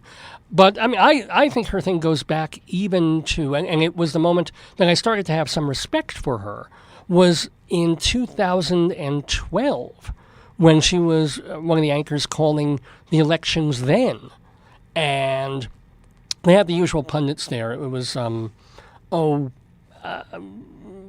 Rove was one of the pundits, and a couple of other people were on this panel looking at the election returns from 2012 of Obama going up against Mitt Romney. And, you know, she was saying, guys, guys, the fat lady sung, party's over, it's not going to happen. Obama's going to win again. He's not going to have the landslide that he had 4 years ago. But the other guys are all going there, well, no, if they get this state and they do this and these returns haven't come in yet and this pocket of votes, and she's like, dudes, drink the Kool-Aid. It's enough. So that was already that chink in the armor of saying, aha, she's got some sense on her shoulders that isn't puppet controlled by Roger Ailes with a hand up her ass, literally or figuratively. And then, of course, this whole thing with Trump and now her book coming out about Roger Ailes. It was time for her to make the jump, turning down, apparently, $20 million or more from Fox News to make the leap to ABC. Don't know if I'll watch her. Don't know if I feel like watching news in the middle of the week, but I might give her a shot on NBC. And it was also said that Tucker Carlson will take her slot at 9 o'clock on Fox. And you can tell they've been grooming him for the past couple of months to do that. We also heard the still very much alive Chuck Berry doing My Mustang Ford. And this is kind of cool. Like Chuck Berry, who was given up almost for dead when he stopped performing a couple of years ago, he apparently has an album coming out this year with members of his family. So amazing, right? Chuck Berry, he's 90 years old, still doing it, still making music, even if he's not getting around all that well. And we played his song, My Mustang Ford. Ford Motor Company said it would not open a $1.6 billion plant in Mexico. Instead, they're going to take $700,000 and plug that into a Michigan plant where they're going to add 700 jobs. Trump, of course, taking the credit for that. Ford saying it wasn't influenced by his tweets. Sure, we'll see. But hey, sounds like good news, if nothing else. And some other odd news. I missed this because we were on the air on New Year's Eve doing the Dave's Gone By radio show. But, other people saw Mariah Carey have her weird, bizarre brain fart meltdown during her performance in Times Square on New Year's Eve. So we dedicate They Call the Wind Mariah to Ms. Carey. That was the Kingston Trio there. And finally, Pearl Jam with Whale Song from their Lost Dogs recording. That in honor, sort of the late horrible Tilikum the whale, who died at age 36 after a long illness that probably is deserved. Tilikum was a bad mother whale, man. First, when he was at Sealand in the early 1990s, he killed a trainer there, Kelty Byrne, and then there was this guy who got out of prison and kind of made his way to Sealand or SeaWorld, and they found him dead, sprawled across Tilikum's back. That was a few years after that. And of course, famously, and as shown in the movie Blackfish, in 2010, the trainer Dong Branchea was pulled by the hair and drowned by Tilikum, the psycho whale. And of course, the movie apparently says Tilikum was driven to mad psychotic behavior by being pent up. But I mean, it's a killer whale. The name killer is in its name. Of course, it's going to kill people. It's going to kill and eat whatever it can. So farewell. At last, another vicious psycho is off the streets. Dylan Roof, we don't know what's going to happen to him. Charlie Manson, he was going in for surgery, but he's too weak to have the surgery. Hopefully we'll lose him shortly, but at least Tilikum is making the waters safer for Americans. Well, it's 12:19 in the afternoon mountain time here in the Greeley part of America. Want to remind you or let you know that it's a cold day. It's going to go up to only 15 degrees in the middle of the day today, but a mix of sun and clouds certainly will feel a bit warmer than it has the past couple of days. Tomorrow, actually pretty nice. Tomorrow we're going to get up to the mid to upper 30s, more sun and clouds, and the low temperature in the teens. So we're seeing a warming trend. And then Monday here in NoCo, high in the low to mid 50s. It's going to feel glorious, although when the sun goes away and the slush and ice starts to freeze over, driving won't be fun still. But then it will cool down again for Tuesday and Wednesday, high in the mid-40s. Thursday, though, another chance of some white stuff, high only in the upper 30s. So definitely enjoy the warming trend over the next couple of days. And the middle of the week, not too bad either, here in Greeley, Colorado, where I, Dave Lefkowitz, host Dave's Gone By every Saturday from 9 until noon or thereabouts on UNC Radio. I want to thank my darling and wonderful wife, Joyce, for being with me for the first part of the show. I want to thank Jason and the board members and folks of UNC Radio for allowing me to do this program, and I'm sure to really build this radio station back as the spring semester gets underway. I want to thank all the folks and students and people listening all over Greeley and northern Colorado and New York and New Jersey and all over the country and the world who tune in either to hear me live on Saturday mornings or go to my website, davesgoneby.com, to listen to the podcasts and the archives of the program. Really, really grateful and thrilled to be starting a new year here in the neighborhood. Same as the old year. So it wasn't a great year last year, but it wasn't horrible. I'm expecting more of the same for 2017. I hope it goes well for all of you. Let's take it out on this Saturday, January 7th, 2017, with a January song, even a prayer, even a hymn, and perhaps a her as well. Something to feel slightly optimistic about the months and year ahead. This is the Decemberists with their song, January Hymn, on Dave's Gone By and Gone By.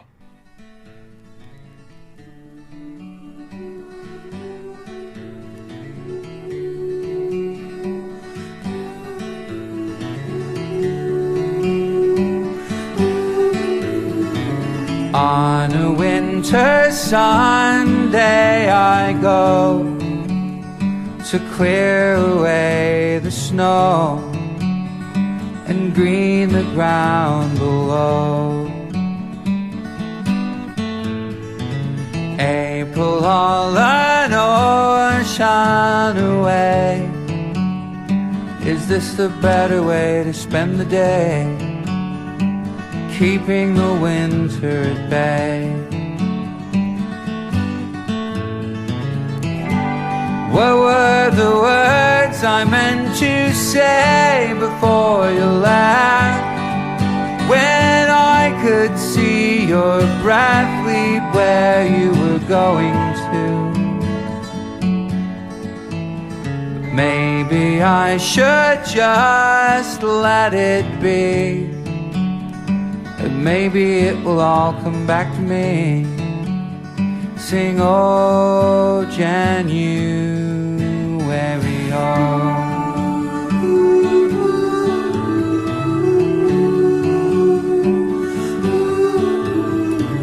How I lived a childhood in snow and all my teens in tow, stuffed in strata of clothes.